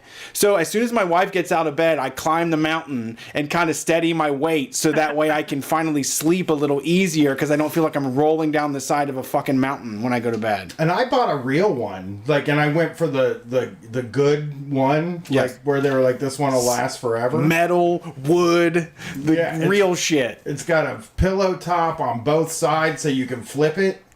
You know what I mean? And I love it. I sleep so well, and I'm not buying another new one now. Like I'm not gonna buy a Casper. I'm gonna buy another really nice mattress again. One of those sheep sleep on. Yeah, no, I got the old Mattress Factory is where I got mine from, and they put it together the old way, the ways of the old world. My piece of advice to anybody who does have one is if you don't have a frame that has what is, I suppose, referred to as I think they're called, literally called a bunkie board, which is just those slats that go on the frame. Get a metal version of those and put it in your bed frame as a replacement. Because even if it's just aluminum, like that's going to keep the mattress straighter overall and not destroy your back as much. And yeah, man, lower back. I hope I can hold it off as long as possible. You know. Yeah, I mean, you can't. I mean, the exercise is important. The core workouts and all that stuff really makes the biggest difference. Like that has like running is really intense to work out for your core in that midsection area, but that's been the only thing that has staved it off. Like sometimes I feel like I don't want to work out or I'll be sore if I do, but it's the only thing that keeps me healthy. I feel like otherwise I sit down and I just feel like shit, you know, at the end of the day. Sit down to do computer shit. I mean, and like I'm a cyclist. Like I said, I do delivery and shit, and I like conservatively ride like 200 miles each week. But I'm telling you right now, like cycling is a lazy person sport. It's not as. I mean, it can be intense, but also it really isn't that much of a workout. Like, I have pretty strong quads and calves, but my midsection, there isn't really any definition going on there. Well, yeah, it's not definition. You just got to build that shield strength. But thanks for calling in. For sure. I appreciate thanks for calling in. It's good to hear from you. All right, later. Peace. All right, next call. Thanks for calling Street Fight. Who are we talking to tonight? This is Tom Sexton from Lexington, Kentucky. Holy hell. Tomcat, what's up? What's happening, boys? How's it going, Tom? I'd just like to tack on a couple of thoughts on that mattress thing too, because I'm with Brad on this one. Mostly because I'm a hot sleeper, but also this is true. Anytime I've ever made a big purchase, or what should have been a big purchase, but I was like, nah, I'm going to skimp a little bit and go down like a tear, I've always regretted it. And I relate heavily to, well, not only like sleeping hot on a memory foam, but like getting the little dips and grooves and that shit, and like having to climb the mountain and like, you know. Yeah, absolutely. And that is, it is more affordable, but it's like at what cost? I mean, I thought we were all sharing these quotes about how you spend a third of your life in bed. You know, that's where you should spend your money. And now we've got people saying you can get them from a podcast. Right, man. That's yeah. It's I tell you what, I went back to the classic springs, and I've never been happier. I'm with you. I've never moved to the internet ones because I'm a podcaster, right? I don't trust a podcaster to tell me about a mattress. I don't trust myself to tell me about a mattress. Yeah, I know how much of a podcaster is an expert about anything. Zero. That's right. That's exactly right. Yeah. Brian, how was Brian Day? How did Brian Day shake out? Great. It went really well. We watched some movies. We ate pizza, and then I had a cheeseburger tonight. I'm just like really eating a lot of bad food over the next few days, and then hanging around the house doing stuff. Hey, let me ask you this: Are you still doing the Soylent in the morning, and then like one big meal later on in the day? I am still doing I'm doing smoothies in the morning, and one big meal later on in the day. I got one of those Ninja blenders and switched off the Soylent. Yeah. Okay. But okay, I didn't mean to out you as a Soylent guy. I knew you had a brief dalliance when we were on the road last summer, or the summer before last, I guess now. Oh, I had about a year dalliance. Say that's still road fuel too. Yeah, I'll probably still take it on the road. You know, when you go back to doing live shows. If I'm gone for 2 weeks, Soylent's probably going to be the only solution for me. But well, you know what? I might jump on that train with you, and I tell you why. It's because it's dawned on me at age 35 that you need vitamins now. Oh yeah. You know, like I've just lived the first 3 decades of my life assuming that, like, well, I'm getting enough of what I need. And now I'm starting to get little twitches and jerks and aches and pains and fatigue. And I think it's time that I, interrogate that a little bit. Yeah, mind your minerals, too. Yeah. Vitamins and minerals. Yeah. And you know what's hard for me, Tom, is I hate vegetables. Yeah.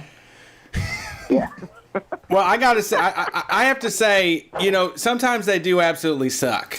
Like sometimes I made some Brussels sprouts today that were god awful, but I knew they were good for me. Yeah. And my daughter didn't want to eat them, and it's like, you know what? These aren't the best ones ever made, but you're not going to get the best Brussels sprouts every day. You just got to wolf them down. You got to figure out how to make it work. Roll it up in a piece of cheese. Get the nutrients. Yeah. You need the nutrients. That's the problem with me, though. I mean, we put enough butter on them, it's halfway good. I know. And, I spent so many years, the only vegetables I got were like hot peppers and stuff like pickles, that. Pickles, hot peppers, ketchup, French fries is a vegetable. Yeah. And I don't know. I'm more conscious now about making sure I get some kind of vegetables in me. And I think that's just because I'm old. And I start confronting my own mortality at this point where it's like, all right, like maybe cheeseburgers once a week. Not because like in my 20s, I ate cheeseburgers 6 days a week, basically. I had a rotation of fast food restaurants that I went to every day, every night. It's like, are we going to do Wendy's tonight? Are we going to do Arby's tonight? And that was a hard enough thing to break, Right.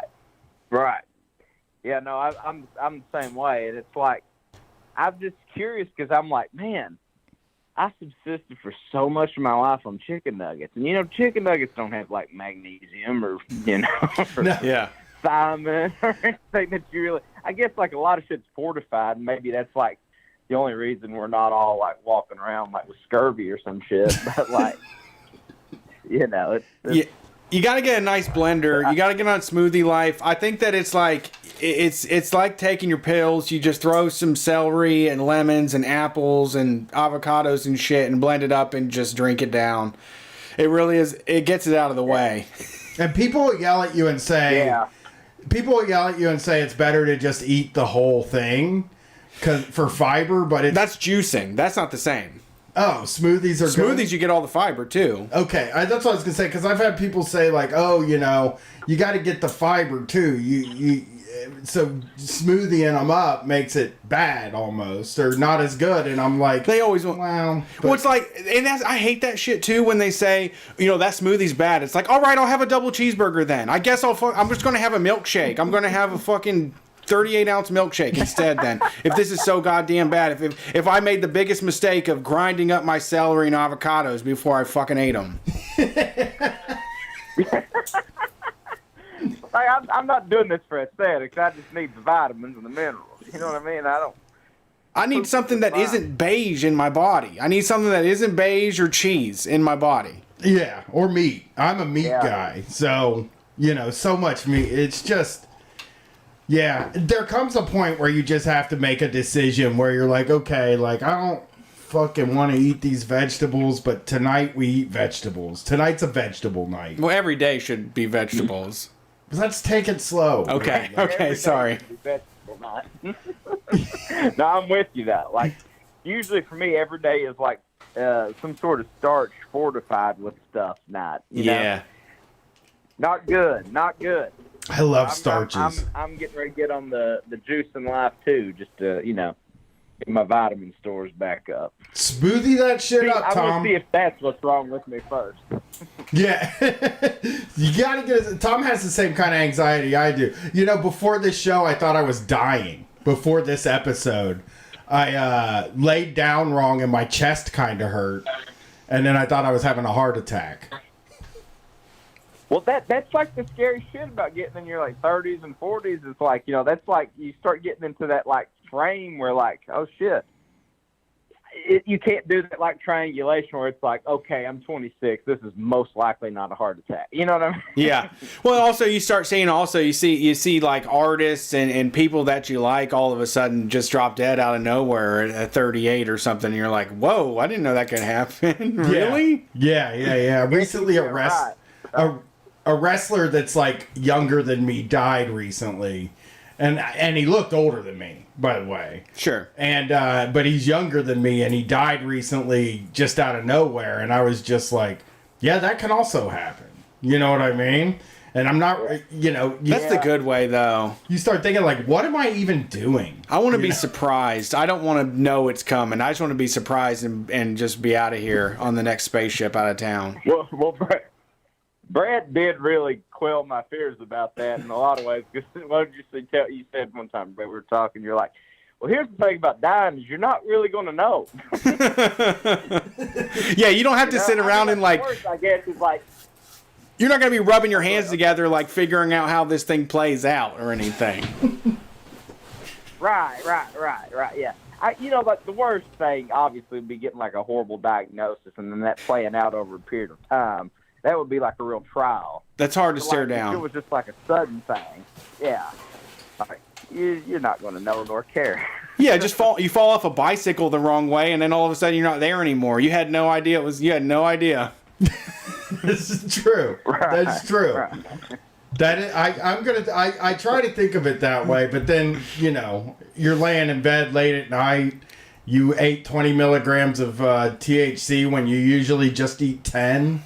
And yeah, I start rolling around and my whole body and brain is vibrating. and I'm like trying to watch this TV show, and then on the TV show a guy dies of a heart attack, and then I'm just like, great. Good. That's where the smoothie comes in. You need to say, well, I had kale today. I took 3 leaves of kale and I put it in a blender and I had that. That's vitamin K. That's good stuff. That guy didn't eat that. I'm not dying on kale day. No. Are you having like? Is everything going well with the COVID? Are you more cooled out living in it now, Tom? I know me and you started Holy Boys at the beginning of COVID. I was, and now all these new variants of strains popping up. I'm back to square one. Really? I have decided that if you now, obviously this might be misguided, but I have decided that if you are relatively careful, you aren't going to get it, probably. And if you do get it, it'll be a slight case because you're wearing a mask, you're not breathing in the full COVID thing. And that's what I've given myself in my mind, It's like, if you're pretty careful, I mean, where are the chances of you getting it if you keep the bubble small? And I know you're keeping the bubble really small. As small as you can get. I had to listen to y'all yell through masks on Trillbillies, too. What's that? I said I remember the muffled Trillbillies episode you did on the front porch where you were all wearing masks still while you recorded. Oh yeah, we were distanced and all that shit outside. Of course, now it's like, if you got an N95 mask or like you'd wear to like work with dust or some shit, you're probably fine to even just be out anywhere. But still. I think outside is relative. I think outside is pretty safe.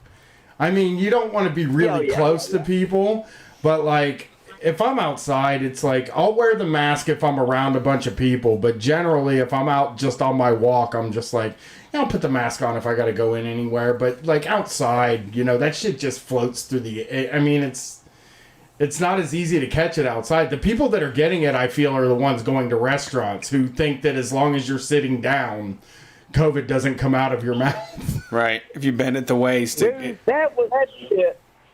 that shit blows my mind, dude. Like this whole sanitation theater shit we were doing earlier in the pandemic, where it's like everybody's like, oh well, we scrub all of our tables with bleach and all of our waiters wear masks and all this stuff, and then it's like I talked to my buddy up in Boston, JL, who works with viruses and shit. He's like, man, nobody's fucking catching this from go rub your fucking face in your mail. You know what I mean? Yeah. Nobody's catching it from fucking surfaces, But I feel like a lot of restaurants made people believe early on that oh, that's the primary mode that this spreads from. You know what I mean?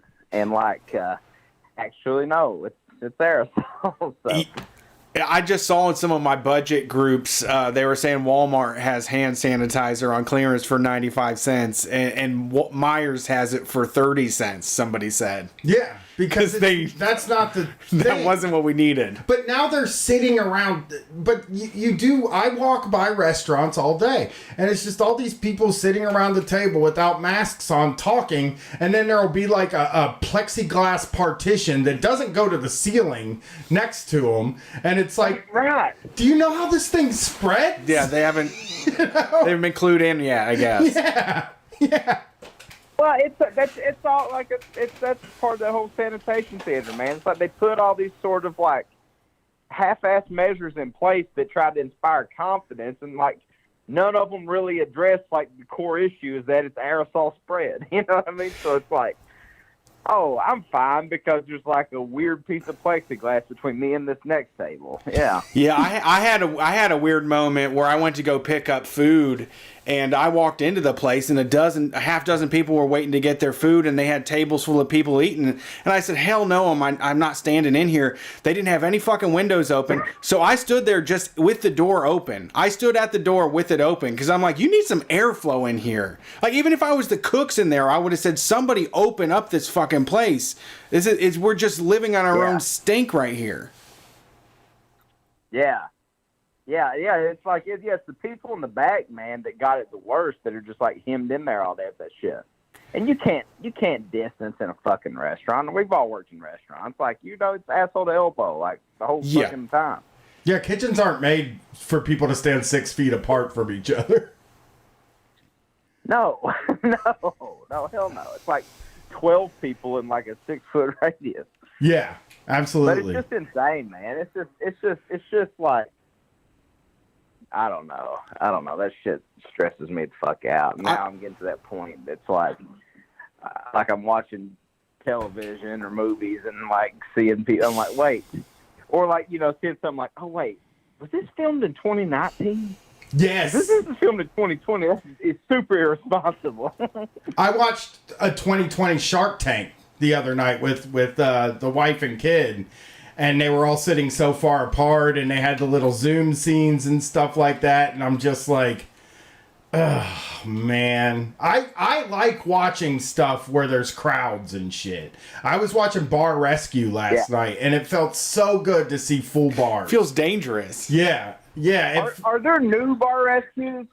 No, I don't think so. I don't think he's making it now, but I mean, I was watching old episodes of it, and I just was like, this is fucking great. These people are all fighting at each other in the bar and like, yelling at each other, and they're all in together. It's just so great to see. When you can feel someone's spit droplets when they're screaming at your face, and you can feel them like land on your eyelash, and you're just standing there trying to be stoic, like, fuck you, motherfucker. Yeah.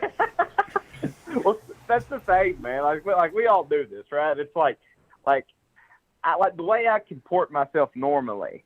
Like, I feel is like conducive to like even during flu season, like I'm weird and shit about like washing my hands incessantly and like not being around a ton of people. And I can remember that show we did in Columbus. I guess probably what was that, like maybe December before last? Yeah, it was last. It was last December. Yeah. Yeah. Yeah. And it's like and it's like now I kind of miss that. Like, you know what I mean? Like, I was like, God, I hated that. Like talking to people and like like they're kind of drunk and like kind of like spitting all over you and shit. But now I'm like, I kind of like for a stranger to kind of spit in my face a little bit. Same here. Yeah, I used to pout after tours. I used to come back and just be like, how do I get back to normal? Like, I was, we never made like thousands of dollars. We always scraped by when we just land the plane without doing any damage. And I used to be so miserable when I get back, and now I'm like, I want to go back to that speakeasy. Like, I'll tour for free if I can just go to a bar from 3 to 6 in the morning and dance and hang out. Yeah, that's how I feel too. I'm like, fuck it. I don't need to make money. I just want to travel. I just want to stand on stage and I just need people to tell me how good I am. I need that. It feels like everything we do is happening in a weird bubble now where you can't hear people cheering and stuff like that. So then it makes you depressed and it makes you feel like nobody's paying attention, Well, did people tell you were special on Brian Day? Not really. Some people did, that's for sure. You got some shout outs. I got some Not enough, apparently. But it's tomorrow. Is my actual birthday. Okay. So that's when people will see. I thought Brian Day was yesterday. Brian Day was yesterday. But tomorrow's my birthday. Okay. I'm not trying to take heat away from MLK, guys. Sure. Okay? But that means your birthday isn't tomorrow. I started saying, man, it's a tough act to follow. That's true. That's true. Thank you. But, I mean, I'm saying when people go to my profile on Twitter, the balloons will go up tomorrow.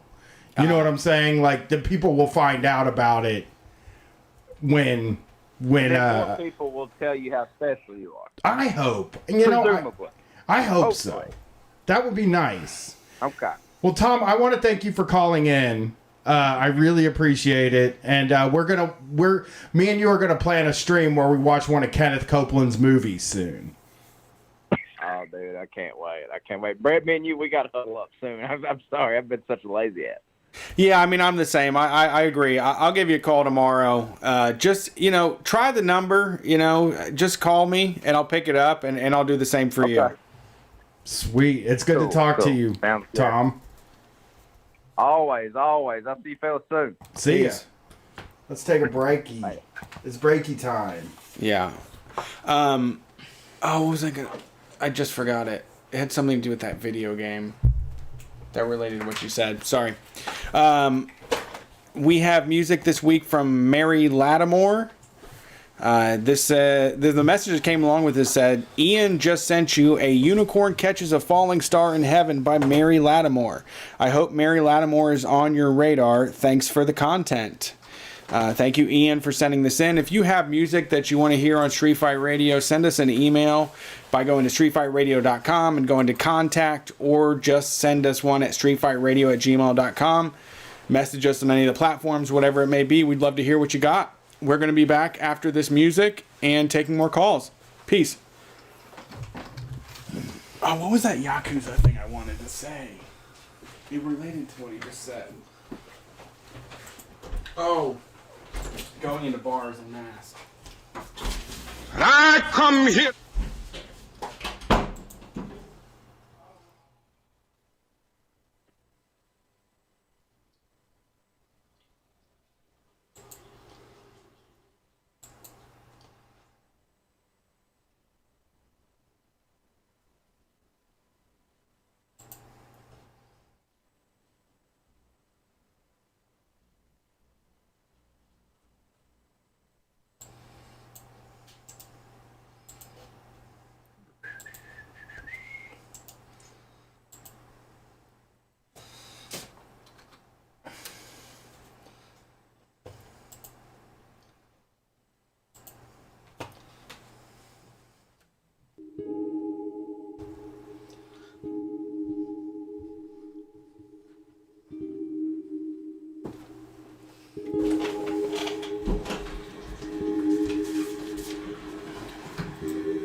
Hey everybody, welcome back to Street Fight Radio. It's the call-in show. We've got a full queue, so wait until next week if you want to call in. That music was from Mary Lattimore. You can find them at Mary Lattimore. That's MaryLattimore. Mary Lattimore Harpist. HARPIST.bandcamp.com. If you want some more chill music while you're working, while you're relaxing, whatever it is, that was a great suggestion. Thank you, Ian, for sending us that. And once again, if you want to hear your music on Street Fight Radio, send us a message wherever we're at. You can even do that from streetfightradio.com, which has the links to everything else that we do. So far, so good. Calls have been great. It's been a good Bri Day call day show. Bri Guy Taking call. some calls. You ready to get back into it? Yeah, let's get it. Thanks for calling Street Fight. Who are we talking to tonight? Oh, hey, guys. Hey, who's this? This is Josh from Albuquerque. What's up, Josh? How's it going tonight? Oh, pretty good. I just called in because I wanted to turn you guys on to a scam. Okay, yeah, let's hear it.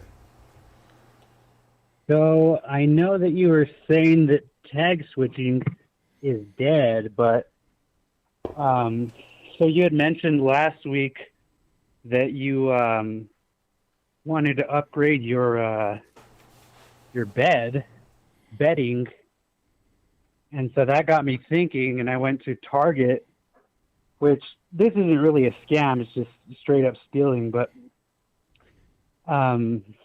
we like that too. If you switch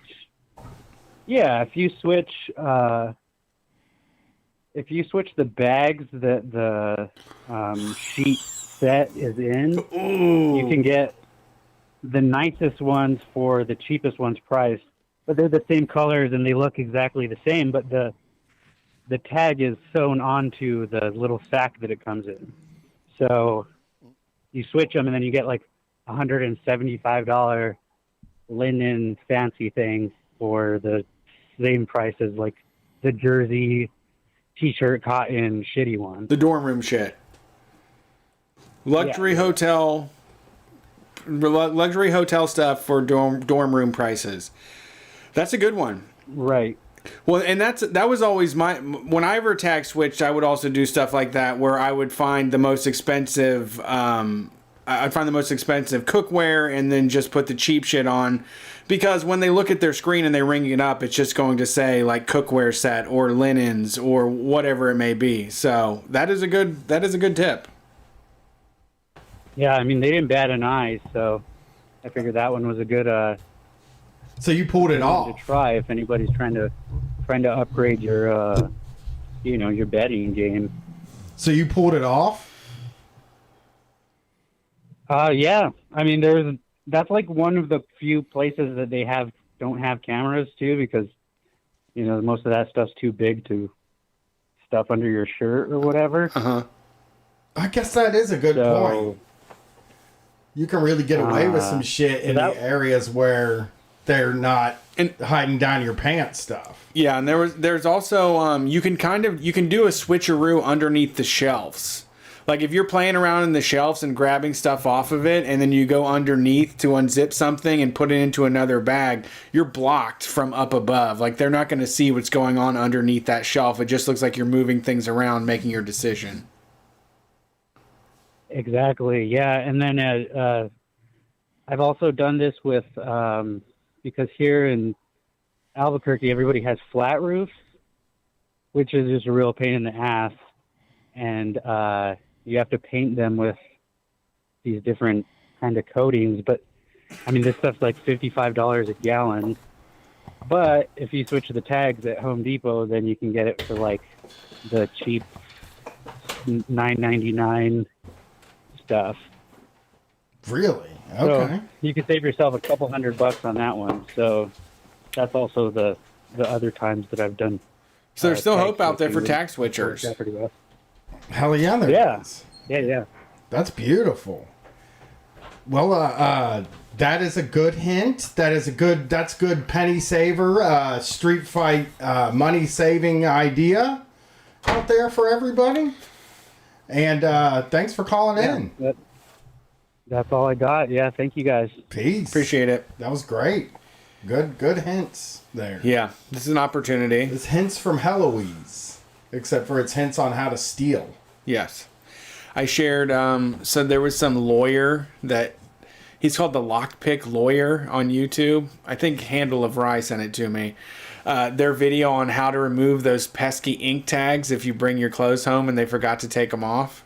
Yeah. You just need a couple magnets, neodymium magnets. We should have talked to Tom about those. But yeah, you just need a couple magnets. You can take off any ink tag that comes home with an item. How does that?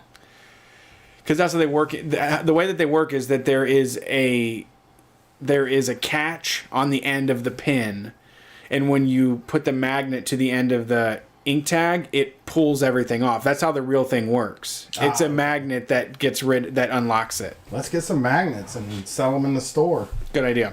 Smart. Let's get a call in. Thanks for calling Street Fight. Who are we talking to tonight? Hey, man. Yeah, you're on. Who's this?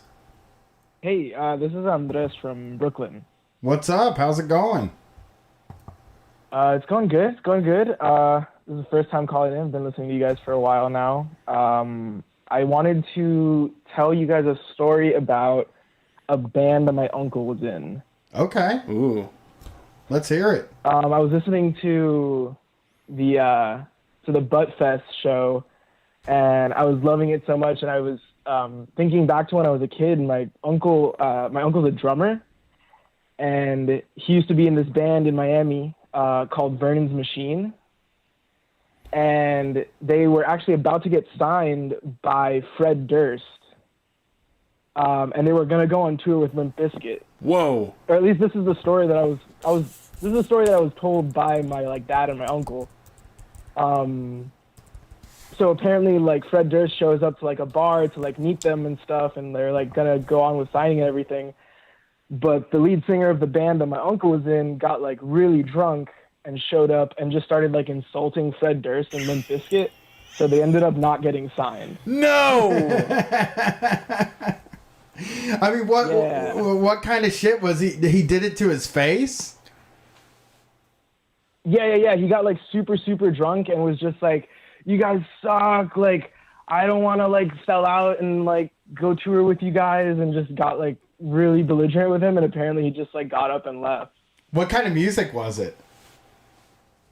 I was actually re-listening to it today because I used to listen to it when I was a kid. I was super into it, and I would listen to it while I was playing Halo 1 on my Xbox. Mm-hmm. And it's just this super butt rock nu metal kind of stuff, but they use synth, but they have the same theme that goes on a lot of the butt rock songs where they talk about not being enough. Yeah. It's called Vernon's Machine? Vernon's Machine, yeah. I'm not apparently one of the guys' grandfather was a machinist, and the guy's name was Vernon. I'm looking him up but to see. if they. I don't even think you could find them anywhere. But if you wanted to listen to them, I could send you I have the files of their music, but I don't think they're anywhere to be found.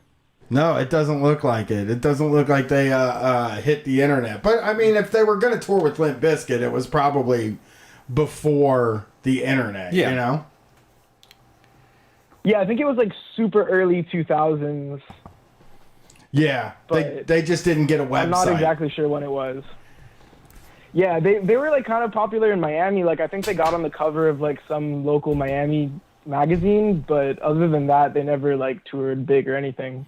Man, I bet you he's kicking himself because if he would have toured with Limp Bizkit, he could be playing small clubs right now. I don't think he really cares that much. He's a super right winger now, so. Oh man, Yeah, man. Jeez, Fred Durst did that to him. Yeah, probably. I'm blaming Fred. He was on that path. That's just how they end up. Yeah. Well, thank you for calling in. That was a good story. Awesome. Thank you guys. Could I plug something real quick? Yep. Vernon's Machine. No, actually, it's a mutual aid group that I've been working with here in Brooklyn. It's called Bushwick Ayuda Mutua, which is mutual aid in Spanish. If you guys want to check us out on either Twitter or Instagram, it's at Bushwick Ayuda. That's AYUDA. And yeah, we do really good stuff. We feed people in the community, and we're always looking for donations and volunteers if anyone is in the Bushwick area. Cool. Yeah, absolutely. Yeah, hell yeah. Help them out if you're in Bushwick. Thanks for calling in. All right. Thank you guys, and happy Brian Day. Thank you. I appreciate it. Yeah. Thanks for calling. Absolutely. I never had any musicians in my family. I'm really a fanatic about music, but I never got close to it. I wish I had just some renegade uncle that went full in on the band and thought it was going to happen. Now, is that a good story that you've told Limp Bizkit to fuck off and now you do what you do, or do you think it's regretful? I think it's a good story if you turned into some right-wing chud guy. You know what I mean? Yeah. That it's I didn't sell out. You know what I mean? Yeah, you get this story. For the rest of your life, you get to say, you know what? You may not know this about me, but one time Fred Durst came all the way to my bar with a contract ready for us to sign, and I said, hell no.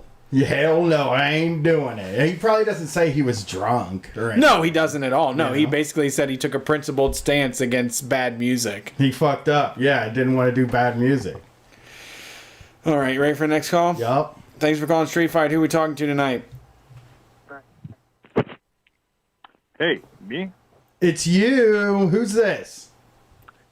Hey, this is Alexander Edward from San Bernardino / Seattle. / Minion Death Cult / Buttfest 2000. How's it going, Alex? It's going very well. Happy Brian's Day to all. Yeah, it is. It's a wonderful day for Brian's everywhere. Okay? How's you doing? Going so far? Pretty good. We've heard from some of my I had a bunch of my co-hosts call in, a bunch of my mini-series co-hosts call in, so I had to get you on because everybody loved our show. Did you just hear the story our last caller had? Beautiful story. I came to the same conclusion that you did, Brian. I think it's a cool story because Andres' uncle did not sell out. Yeah. I think that's the takeaway from the story. And I also think, if you've listened to the Buttfest 2000 wrap-up, we talked about, what's his name there from Stained, Aaron Lewis, a lot. And one of the songs we covered was, I think it was in Country Boy, where he talks about selling his soul to the devil in Hollywood. Mm-hmm. And if you know Aaron Lewis's history, he's talking about Fred Durst. Yeah, in West Portland. He is talking about Fred Durst, actually, in that song, because that's who he sold his soul to. That's who signed the contract. for is Fred. So I think Andres' uncle has one up on Aaron Lewis because he never even sold his soul to the devil. Yes. Ooh, you're right. He turned right wing, and he never sold his soul to the devil. So he's higher up on the right wing thing. He doesn't have to write 47 songs about how he's country now. I'm a country boy now. I'm not some city slicker. Okay. I love this song that it's like, hey, country boy can be from anywhere, including like Maine. Yeah, somebody actually said that the neighborhood he's from is a suburb in Vermont, that is a perfect story. Because in the song he keeps talking about how he has land. I got land. And it's like, he's so embarrassing, Brett. I don't know if you got to hear that. I didn't yet. But holy fucking mackerel, Aaron Lewis is an embarrassing dude now. Like, really bad. It's like he's out there with all like the hipster artisanal cheesemakers. Like, yeah, we work the land. Yeah, well, he is like a country boy now. Like, sure. All of his songs are about how, like, I was born hunting deer and stuff like that. You know what I mean? It's like really embarrassing to listen to. But how are you doing, Alex? How's everything going with you? Pretty good. We just recorded, Mini Death Cult just recorded an episode with Jesse Farrar of JF. Your Kickstarter Sucks. JF, the one and only Kickstarter. Your Kickstarter Sucks. Go Off Kings. And it was a very fun app. That one's coming out early this week. Probably not tomorrow because I'm already kind of drunk and I don't have time to edit it. He's fun to record with, though. He is a funny fucking guy. Great guest. I mean, he's a great host. Like, you know, I'm a big fan of Your Kickstarter Sucks and Go Off Kings. Didn't know how he was going to do as a guest, but he came through. Yeah. I tried to hip him. Do you know this site? The Christian / conservative fundraising site? Hold on. I sent it to him. We got it from the hugetube.com website. It's called Give, Send, Go. No, I haven't heard of this one. So it is a Christian / conservative crowdfunding site where you can either pledge now, share now, or pray now. You can send a prayer, actually, just in case you wanted to do that. That takes a lot of like what do you call it, like emotional energy. Mm-hmm. Like it takes a lot of emotional labor, you know. So that's not nothing. Everybody who's donating prayers, they should be rewarded as well. I think you guys can find some good stuff on there. I mean, we looked at it, and there was like a fundraiser for a Proud Boy on there, and he's wearing the Proud Boy stuff. There's like all of this stuff, and only one of them I've seen has been successful, and it's $1,000 fundraiser, so that's sort of easier to do. Yeah. Well, I feel like they have traditional avenues. Like, I think a church is like the original GoFundMe, right? True. Well, why don't they... The gas station, too. Like bulletins. That's true. True. Yeah, like one of these We talked about... Go ahead. No, you go. I was going to say, one of the things we talked about on the episode with Jesse, it was a very happy coincidence. We talked about people who wanted the MyPillow guy, Mike Lindell. They wanted him to start producing a smartphone to compete with Apple, to compete with the iPhone. So it would be called the MyPhone, from the MyPillow guy. I hope he does it. I'm sure it'll be a great phone. Did you Well, I think so. He's got a mind for business. Did you happen to see the news that he had a QAnon discount code on mypillow.com going? Forgot to talk about that. Yeah, I saw the QAnon Anonymous guys break that story. That's amazing. And he had like 1 million different phrases that worked for discount codes, but like not every word worked. So like the word Biden wouldn't work. but the word QAnon would work, and then the word like patriot would work, but Trump wouldn't work. Very interesting. Oh no, he's let up on Trump. He's left Trump behind. Do you think it, I'm going to ask you both. Do you guys think the My Pillow guy, you think his pillows are actually good? What proprietary technology does he say they offer? Is it a buckwheat husk pillow, or what are we talking about? I don't know. Like my instinct is to say yes. Like a guy who just makes pillows, like he's got to be good at it, right? Like he was like a crack addict and a drug addict, and then he pulled himself up by his bootstraps by virtue of how good his pillows were. I think if you're a pillow guy, you got to make good pillows. Like you can't be a bad pillow guy. That is the hope, that you would be a good pillow guy. Alex, I want to thank you for calling, but I also want to thank you for doing Butt Fest with me. It was very fun, and we'll be back. We're going to do it again.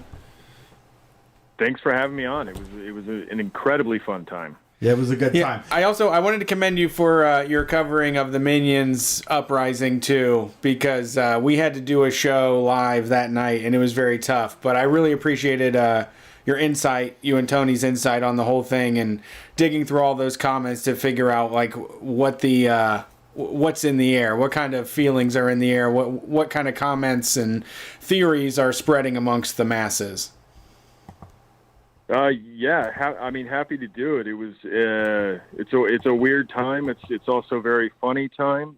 There's so many aspects to cover. We're like still covering it. So we were still covering it this week with Jesse Farrar. Yeah. You guys have been great covering this stuff. I can't believe you're still in those mines, in those content mines, because I had to get out even. It damaged my brain. I think my brain is already in there. It's like it's permanently damaged. It thinks that way, and I'm actually jealous of these people who are still coming up with things that I couldn't imagine. I'm a little bit jealous of them. Well, Alexander, I want to say thank you. You are a patriot. ... And do so many great services for this country. ... You will be remembered. Beautiful. Thank you so much. And have a good night. Listen to Minion Death Call to everybody. It's great. All right, thanks. Have a good night, Alex. Thanks for calling. That makes the tour of my co-hosts. Good. There. That was a good time, right? Yeah, that worked out. All right. Let's try to knock out these calls in 45 minutes. I think we got it. Thanks for calling Street Fight. Who are we talking to tonight? Hey, this is JL from California. How you guys doing? Doing well. All right. How are you, JL? Pretty good. Sunday night, just got all the laundry done, so it's been nice to listen while doing that. Hell yeah. I like listening to podcasts while I do the laundry too. That is like one of my top podcast times. Yeah, that's good. Well, I just wanted to call, say happy birthday, and also talk about mattresses a little bit. Small business timing story from working at a mattress store. Oh, really? Yeah, I sold mattresses for 3 years at a local chain. And which one of you said you had the double-sided mattress? That's me. I have the double-sided. Yeah, you got to hold on to that, because here's capitalism for you. They really don't. None of the big manufacturers at least make double-sided mattresses anymore, because they were lasting way too long for consumers, and so no one was buying new mattresses after those were like a big thing. A little while back. Yeah, mine's in perfect shape. Yeah. There's no dips or grooves or anything in it. You bought that a while ago. Fucking great. A long time ago. Yeah. Yeah, they don't make them anymore because for that exact reason, they realized, shit, we perfected the mattress. We have to fuck this up again. That sucks. Yeah, it really sucks. But yeah, I worked this chain. The owner was very involved. He actually worked like out of the store that I worked in. as a sales guy, and he was really like big into like using gimmicks to sell mattresses. Like he thought that well, just to get to it, there's a giant like rope of balloons that we'd have to put out every morning in front of the store, and like giant balloons, like way too big balloons. Yeah, we've seen them. We've been by mattress stores before. They all have the big balloon right there for us to gawk at. There is this weird thing where it seems like people that run mattress stores think that balloons are the things that get people to come in. Yeah, and he believed that absolutely. So like the first thing you had to do was go back and fill up balloons to replace any ones that had popped overnight. And he would get mad if they were too small, like if you didn't blow them up big enough. So you always played this game in the morning of having to like blow them up as big as you could, but they were known to pop if you blew them up too much. And standing right there at the helium tank with one of those giant balloons popping right in your face sucked major ass. And so like every morning you're like, oh fuck, like okay, I gotta get it big enough but like not too big so that like it doesn't give me tinnitus for the rest of the day. So that was like the number one task we had to do. Well, one Saturday I went and opened up the store with two other guys. We opened up the store at like 10 a.m. There's people waiting outside to get in, and so we immediately have to help them. So we don't have time to do the morning tasks or whatever. And so we help them and finally help all the customers by like 10:45 or whatever. They're gone, and so we can finally start the morning tasks. But the printers where we print the invoices and receipts were down. So I was sitting at the desk over by the computers trying to fix the printer with the manager who and so then our boss walks in, the owner walks in at 10:45, and he screams at us as we're sitting over by the computers, and he screams, he goes, "There better be $10,000 fucking dollars in sales when I go check the computer right now. Where the fuck are the balloons?" Anyway, it sucked. I ruined the entire day. So, because then he like, we're supposed to tell everybody to wait. Like, I actually gotta blow up balloons. I'm sorry, balloons, man. You're gonna love it. The atmosphere once the balloons are up, everything just feels a little bit more jovial. Yeah, no, that's the thing. Is of course we like explained to him, you know, why the balloons weren't out, and he had to like eat shit because like he realized he yelled at us, you know, for no good reason. Because what he thought is he liked to, you know, think that he was like a chill and cool boss, and in some ways he was. Just, I mean, in the fact that there was a lot of downtime working at the store, so he didn't give a shit if like all the tasks were done. You could do whatever on the computer, like play around and do shit. And so he just immediately assumed when he walked in that we were like playing games on the computer over there instead of putting the balloons out. And so later on he had to like come out of the office and like try to like talk about sports with us and stuff and like be chill. And like, dude, you just screamed at us for like no good reason just because you were in a bad mood. Have they, did he ever explain to you why the balloons? Just like he just kind of, did he have a reason for how they work? It's just to, I mean, he never explained it well, but my assumption is it's just because, yeah, it catches people's eye. Because you could, I mean, to be fair, you could fucking see him from like 2 miles away where we were situated. So they did catch people's eyes. So it was sort of a thing like, oh, I need to buy a mattress. There's that place that always has the balloons out. That's true. I do suppose that's true. I just was thinking, like, why would, I mean, if people don't just decide I'm going to get a mattress while they're driving by a place. You know, right. That is a good point. Well, yeah, I mean, yeah, you have to drive by it every day on the freeway and just know that's the one. And it's like, well, it's time.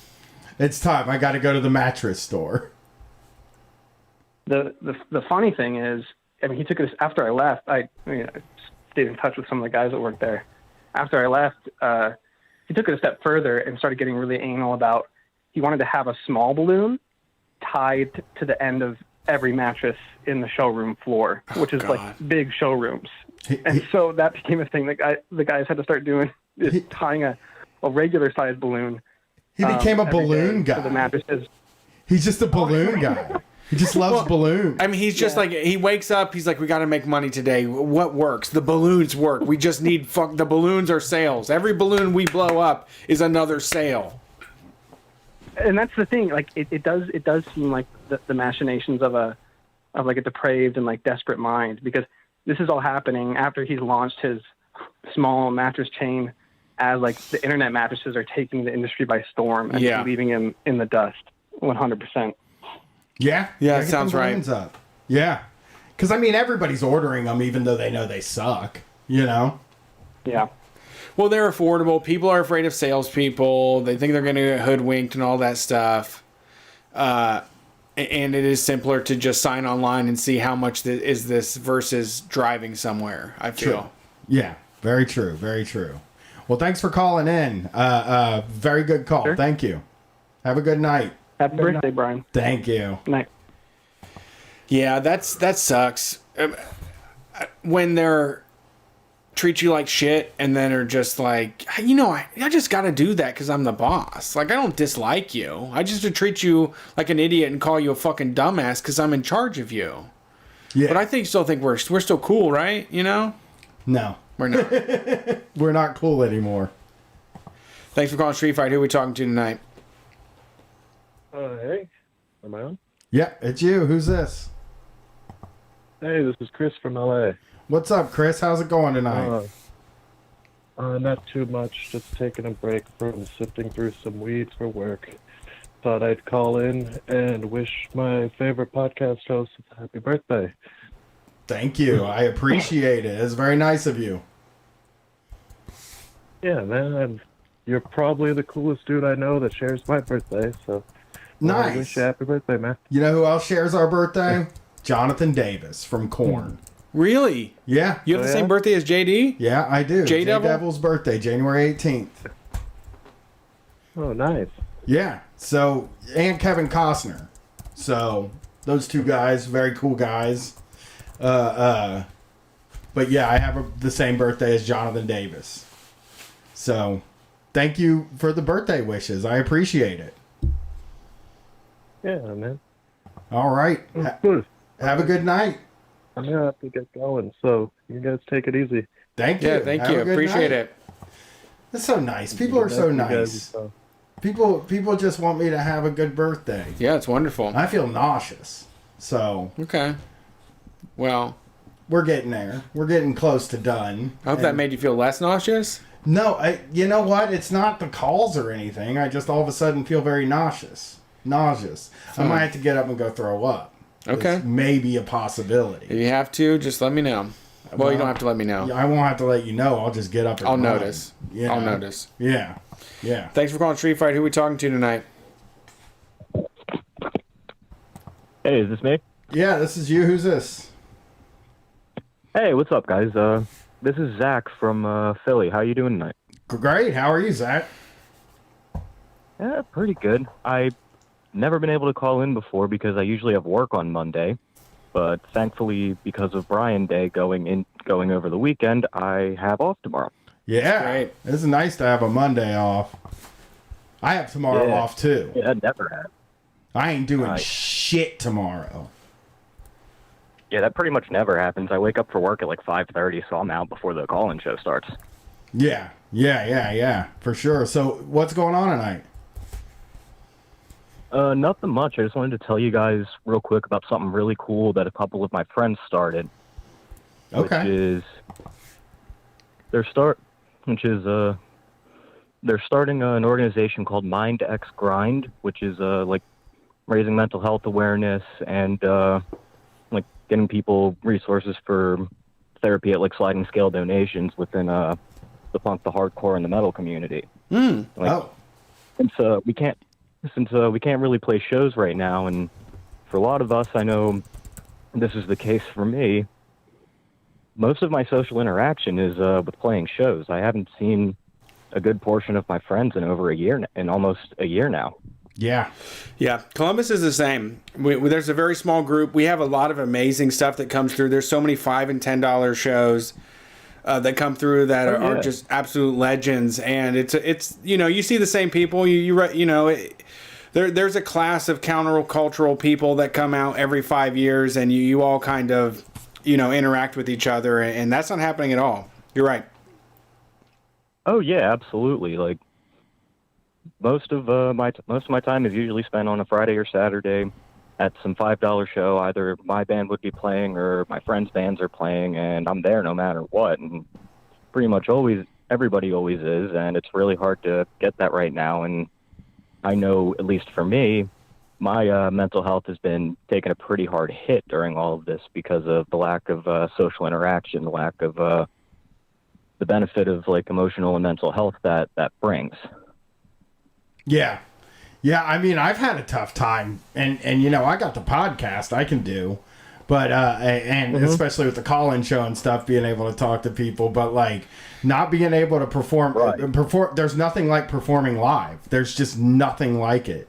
Oh, absolutely not. Yeah, even if we roll into places where we don't make any money, we still get to hang out with like 20 fucking people that are cool and that are just a breeze to get along with, and it's such a wonderful feeling. And over the year before the pandemic, we were going out on the road with people.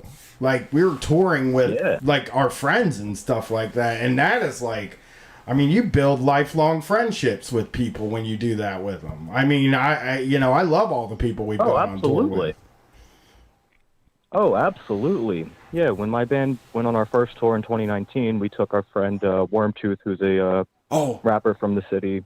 And we took a tour. We went from Philadelphia out through Pittsburgh to Athens, Ohio, and then drove all the way down to Raleigh and came back up the coast. And there's people that I met at every single show, and we talk every single day. It's really amazing. We were going to be going out in 2020. We were going to go down to Atlanta and come back up through the mountains, but we're not sure when that's going to be able to happen again. Yeah, that's what we keep thinking too. It's like, you start to think, okay, well, there's a vaccine. Maybe we'll get out in 2021. But I'm eyeing 2022 now. I think 2022 is it's not a conservative. It's a conservative estimate of when I know that we will be able to book shows in 2022. But like, I want to do it in 2021, and it sucks to sit here in January and think like, fuck, man, we really might not get out there this year. Yeah, I think we'll probably... Yeah, I know. We'll attempt some outdoor stuff, but, really this is just a big challenge. It's a matter of patience and acceptance, but it is really hard to make any understanding of how you're supposed to continue on doing this stuff when you're doing art, when you're creating, when you're a part of a community, the people are the most important part of it, before anything else. Oh yeah, for sure. I suppose one benefit of this is a lot of bands I know, my band included, we all went into the studio and cranked out some new songs. So we'll have that coming out soon. Yeah. One of the people, it's a split album that we're doing. The other person we're doing a split with is our friend Brooke Pridemore from up in Brooklyn, New York. They're one of the people helping to start this, as well as my friends TJ and Gene. Gene sings in the grindcore band Bandit from Philly. Nice. Awesome. Well, this is good because I mean, also just working with other artists it's sort of like this is a tough grind for us. Just because the fans have less money, everything's harder now. And I feel like when it's all over, things are going to be great.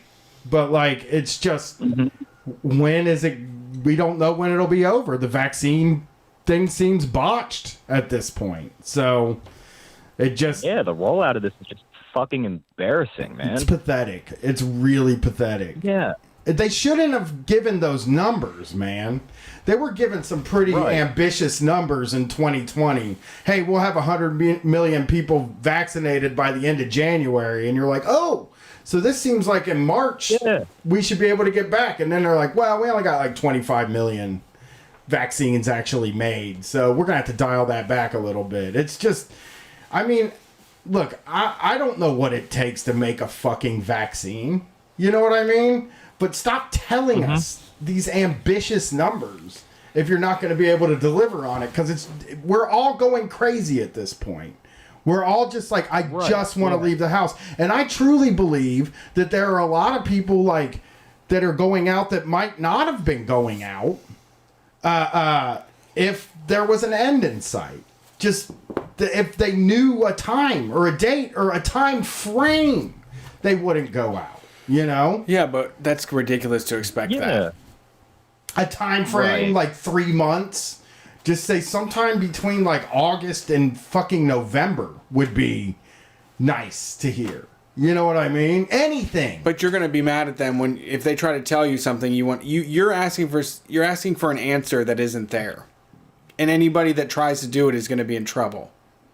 Yeah, that's true. That's a good point. Hey, I'm with you. I'm dumb. But hey, thanks for calling in. We appreciate it. Yeah. Can you give them info on where? Can you give us info on where to find this? Yeah, I'll send you guys in your Twitter DMs. I'll send you guys a link to the GoFundMe for MindX Grind that my friends are starting. You can find my band. We're called Yuckmouth. YUCKMOUF. Period. Like all one word. Nice. Okay. Yeah, you can find our stuff on Bandcamp. It's yuckmouth.bandcamp.com. For Instagram, it's at yuckmouth.dot. And you can just look us up on Facebook as well, Yuckmouth. And y'all do grind shit? No, we play like psychedelic sludge metal. Oh, okay. But we incorporate some different elements too. There's a lot of blasting on some of this new stuff. There's more melodic breaks. There's like really crushing drone stuff. It's YUK? YUCK. Okay. MOUF. F. That's the F is what I was missing. Yeah. Yeah. All right. Thanks. I will check it out. Thanks for calling in. I appreciate it. Yeah. Have a good night. Hell yeah, dudes. Have a good night. Happy Brian Day. Thank you. Yeah, I don't know. I feel like I'm really flippant about people like wanting to go do stuff because I just don't think there's any answers to that. So it's like, why think about it? But at the same time, I know there has to be a discussion about what is to be done. You know what has to happen? Let us fucking know. But transparency would be nice. Yeah. You know. Yeah, I think. I think I plan to do some outdoor stuff. I think we'll do some outdoor stuff this year, even if it's distanced and masked. I don't know. I think that's probably the direction we're heading in. I don't know how this vaccine rollout's going to happen. I know more people that have gotten vaccinated than died so far. So that's good news. I do know a few vaccinated people. That's true. Lots of people are posting they got vaccinated. And I'm like, what did you do to deserve it? And how'd you get it? You find out that they're not a shit poster, that their day-to-day life is like medical shit. And you're like, wow. Yeah. Yeah. You're smarty pants. Yeah. There are a lot of people who post on Twitter that also have jobs. Right. Like serious fucking jobs. Thanks for calling Street Fight. Who are we talking to tonight? Hello? Hello. Who's this? Hey, it's Jay from Indiana. How y'all doing? Great. How are you? Hey, doing good. Happy Brian Day. Thank you. What's going on tonight? Nothing much. I wanted to call because it ended up being a week that I have an update from the contract negotiation shit. Oh, yeah, that's right. You called last week at the in Indiana. You have you're in a contract negotiation. What's the update? The update is that we are done talking to my boss, and he has sent it to his lawyers.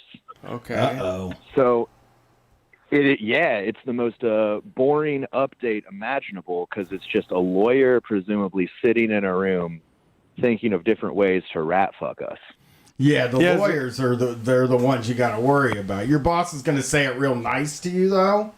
Like, these lawyers, they don't want to work with you. And the thing about it is your boss can waste time because they've got it. A lawyer wastes time because they make money from doing it. True. So they're going to try to kick the can at every chance they can. All right. Yeah. No, we're fully expecting this to be a drawn-out, weeks-long process, which is not really what I want right now. But, that just happened.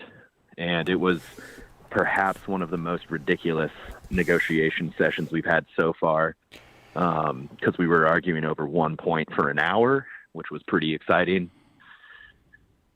That's awesome. That makes me think about being on a bar patio again, where you're just arguing about 1 point for an hour, and just strangers are rolling in, and you're getting louder and louder. And then your wife comes back and says, "Are you still talking about this?" a few times.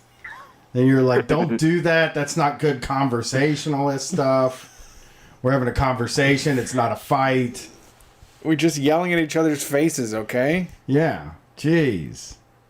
So, well, the sad difference is that you can't smoke or drink in contract negotiation, though I was incredibly hungover for this session. I actually took the day off of work and only came in to do contract negotiation. So you're like, I'm just going to get shit-faced the night before, and that's just what we're going to do. Well, the night before was my birthday, so... But all these January birthdays, it's all going... all the good people have January birthdays. Jonathan Davis. Well, it's the shittiest month, so it makes us stronger. Yeah. I think that something 9 months before it makes people horny is the thing. It's probably... I never figure out that month, but I think it's springtime. And it's like people are like, yeah, hell yeah, man, it's warm out, let's have sex. And then January, they're having a baby. You catch the whiff of the wildflowers, and then next thing you know, my parents fucked. Yeah. Now I'm here. That's just the way you got to think about these things. Yeah. No, it was fucking great to be that hungover during contract negotiation, because I got real fucking drunk, and I slipped on some coconut oil in my bathroom and fucked up my right ankle, my good knee, which is my right knee, and my right arm. So I'm like limping into contract negotiation looking like I got run over by a fucking car, and argued about the definition of what full-time is for an hour, and then fucked off with my union comrade and ate a bunch of Arby's. I'm jelly. Arby's. Sorry, I'm jelly. I'd trade positions with you. That sounds awesome. I mean, it feels pretty good sometimes, and yeah, like being like nauseous and hurting because you drank too much felt pretty good. Hell yeah. Hell yeah. Well, and you powered through. It feels like you won. Yeah, it feels like you won something too.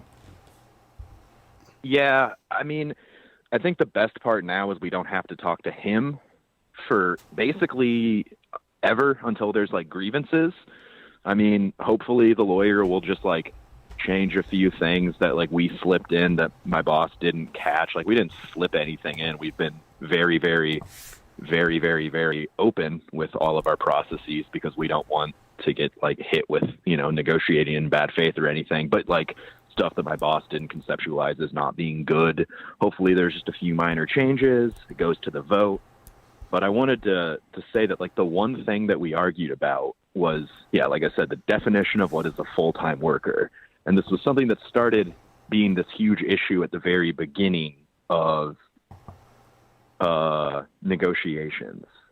And we said 30 because that's what the IRS and our state government says. And my boss was saying like, no, it's 40 because this is what another contract with your union says. So he's trying to use another contract to justify this to us. And then it comes to this thing where we're like, okay, fine. Like, let's just say 32 to 35 and we'll figure it out later. So we put that in. And then he spent an hour kind of berating us because he thought that we had snuck it in there when the other negotiator was about to introduce that back into the conversation. Oh, Jimmy. And that's why I did the half-pound beef and cheddar instead of just the double. Yeah. Yeah, that takes a lot out of you. Hell yeah. Well, good luck on the contract negotiations. Yeah. Yeah, hopefully I'll call in a few weeks with some good news. Hell yeah. Have a good night. Sounds like they're moving in the right direction. Yeah, we're moving. Yeah. Word up. Well, you boys have a good night, all right? Happy birthday, Brian. Thank you. You ready to take some calls? Yeah. We're about to round this thing out. All right, let's round this thing out. Thanks for calling Street Fight. Who are we talking to tonight? Hey, you guys. This is John from Richmond. What's up, John? How's it going? I can't complain. Well, I mean, I can, but what's it going to do? True. Might make you feel good. Some people like complaining. It makes me feel good. Yeah, I mean, I'm calling to do like a special kind of complaint, I guess. So, not about you guys or anything, but I actually got let go from my job today. So, I thought I would tell one of the weirdest stories I have from it. Okay. I worked for a tech company with a fruit name that everybody knows for a while, and I was doing like call center work. So people would call me, tell me what was wrong with their phones, and I would try and fix it. Mm-hmm. And I had this guy call me the other day, and he was just trying to tell me about like some phishing attempt he had. So like someone trying to get his information, which is usually like a 5-minute call. They tell me it happened. I tell them to change their password. Yeah. And I'm just like, yeah, just whatever. That's fine. Just like, don't click on weird links and don't tell people your bank account information. You'll be fine. Yeah. Thanks, sir. We're going to investigate it. Here's the best practices. Yeah. Well, yeah, I ended up emailing him like the website for the FTC because I'm like, I can't do anything. Maybe they can. I don't know what you want me to do, buddy. And like 3 minutes into the call, he just launches into just like QAnon, just like unprompted, and just starts telling me like, yeah, you know, they like have the cure for cancer already, and like started giving me websites and all this other crazy stuff that I could go to, and so I could like also have the cure for cancer. Yeah. And just like started telling me about how COVID is just like a flu and all this other shit. And I don't know how I lasted through that whole thing because he went on it for like an hour. Whoa. And I realized like 10 minutes in that he wasn't going to let me talk. And I had been waiting like all day to watch the newest New Japan Pro Wrestling event. Important. So, it was super cool that I got to spend 50 minutes of my workday just having my phone playing New Japan and just listening to this guy telling me what the cure for cancer was. And I guess I'm also just not going to get cancer now. So that's super cool. Yeah, that is great. What is the cure? Did he explain anything about what the cure is? So I went to the website, which was literally like curecancer.org. Oh, okay. And they got that name. The only thing I could figure out how to do was buy a wristband. Which I don't know if the wristband is the cure or if I just like couldn't find it on the website. I didn't purchase one, so I can't tell you yet. Does it have copper in it? Maybe that's probably what does it. It looked like one of those like Livestrong bands from a couple years ago. So unless it's like got some secret copper in it I don't know about, then I'm gonna guess probably. Those copper bracelets, they're still hawking those. There were some basketball players that were into those. A lot of people were into them. Well, that's why. Yeah, they were huge. I haven't seen one in a very long time though. No. But I imagine if you can trap people into believing in them, it's a good way to sell them. Hell yeah, copper. Yeah. I mean, I'm sure a lot of on that guy. Yeah, I'm sure a lot of anti-vaxxers are into the copper. Yeah. The wearable medicine. Pharmaceutical wearables. Yeah. Well, thanks for calling in. Good story. Yeah. Good luck getting a job. Yeah, go ahead. Oh, cool. So I'm actually, I started a newsletter. I did a trial run through the Blocked Party Patreon, and I've actually started it on Substack now. It's about the worst storylines in wrestling history. I already did one about when Sting became the Joker in TNA. Oh, I love that story. It's a free Substack. There's nothing on it right now, but I'm going to use my newfound free time to update it a little more often. Okay. And it's free, obviously, but any money that goes on there, I'm actually going to put towards going to wressling school. So nice. Good luck. I'm rooting for you. It's a buryingthelead.substack.com, and lead is LEDE. Cool. Yeah, hell yeah, I'll be reading Wait, that. how is it's LEED? LEDE. LEDE. Yeah. Like the phrase burying the lead. I thought it was LEAD. No, it's LEDE. Yeah, I did too, and that's why I have 2 Substack blogs now. What's the LEDE? That's just the way it's spelled.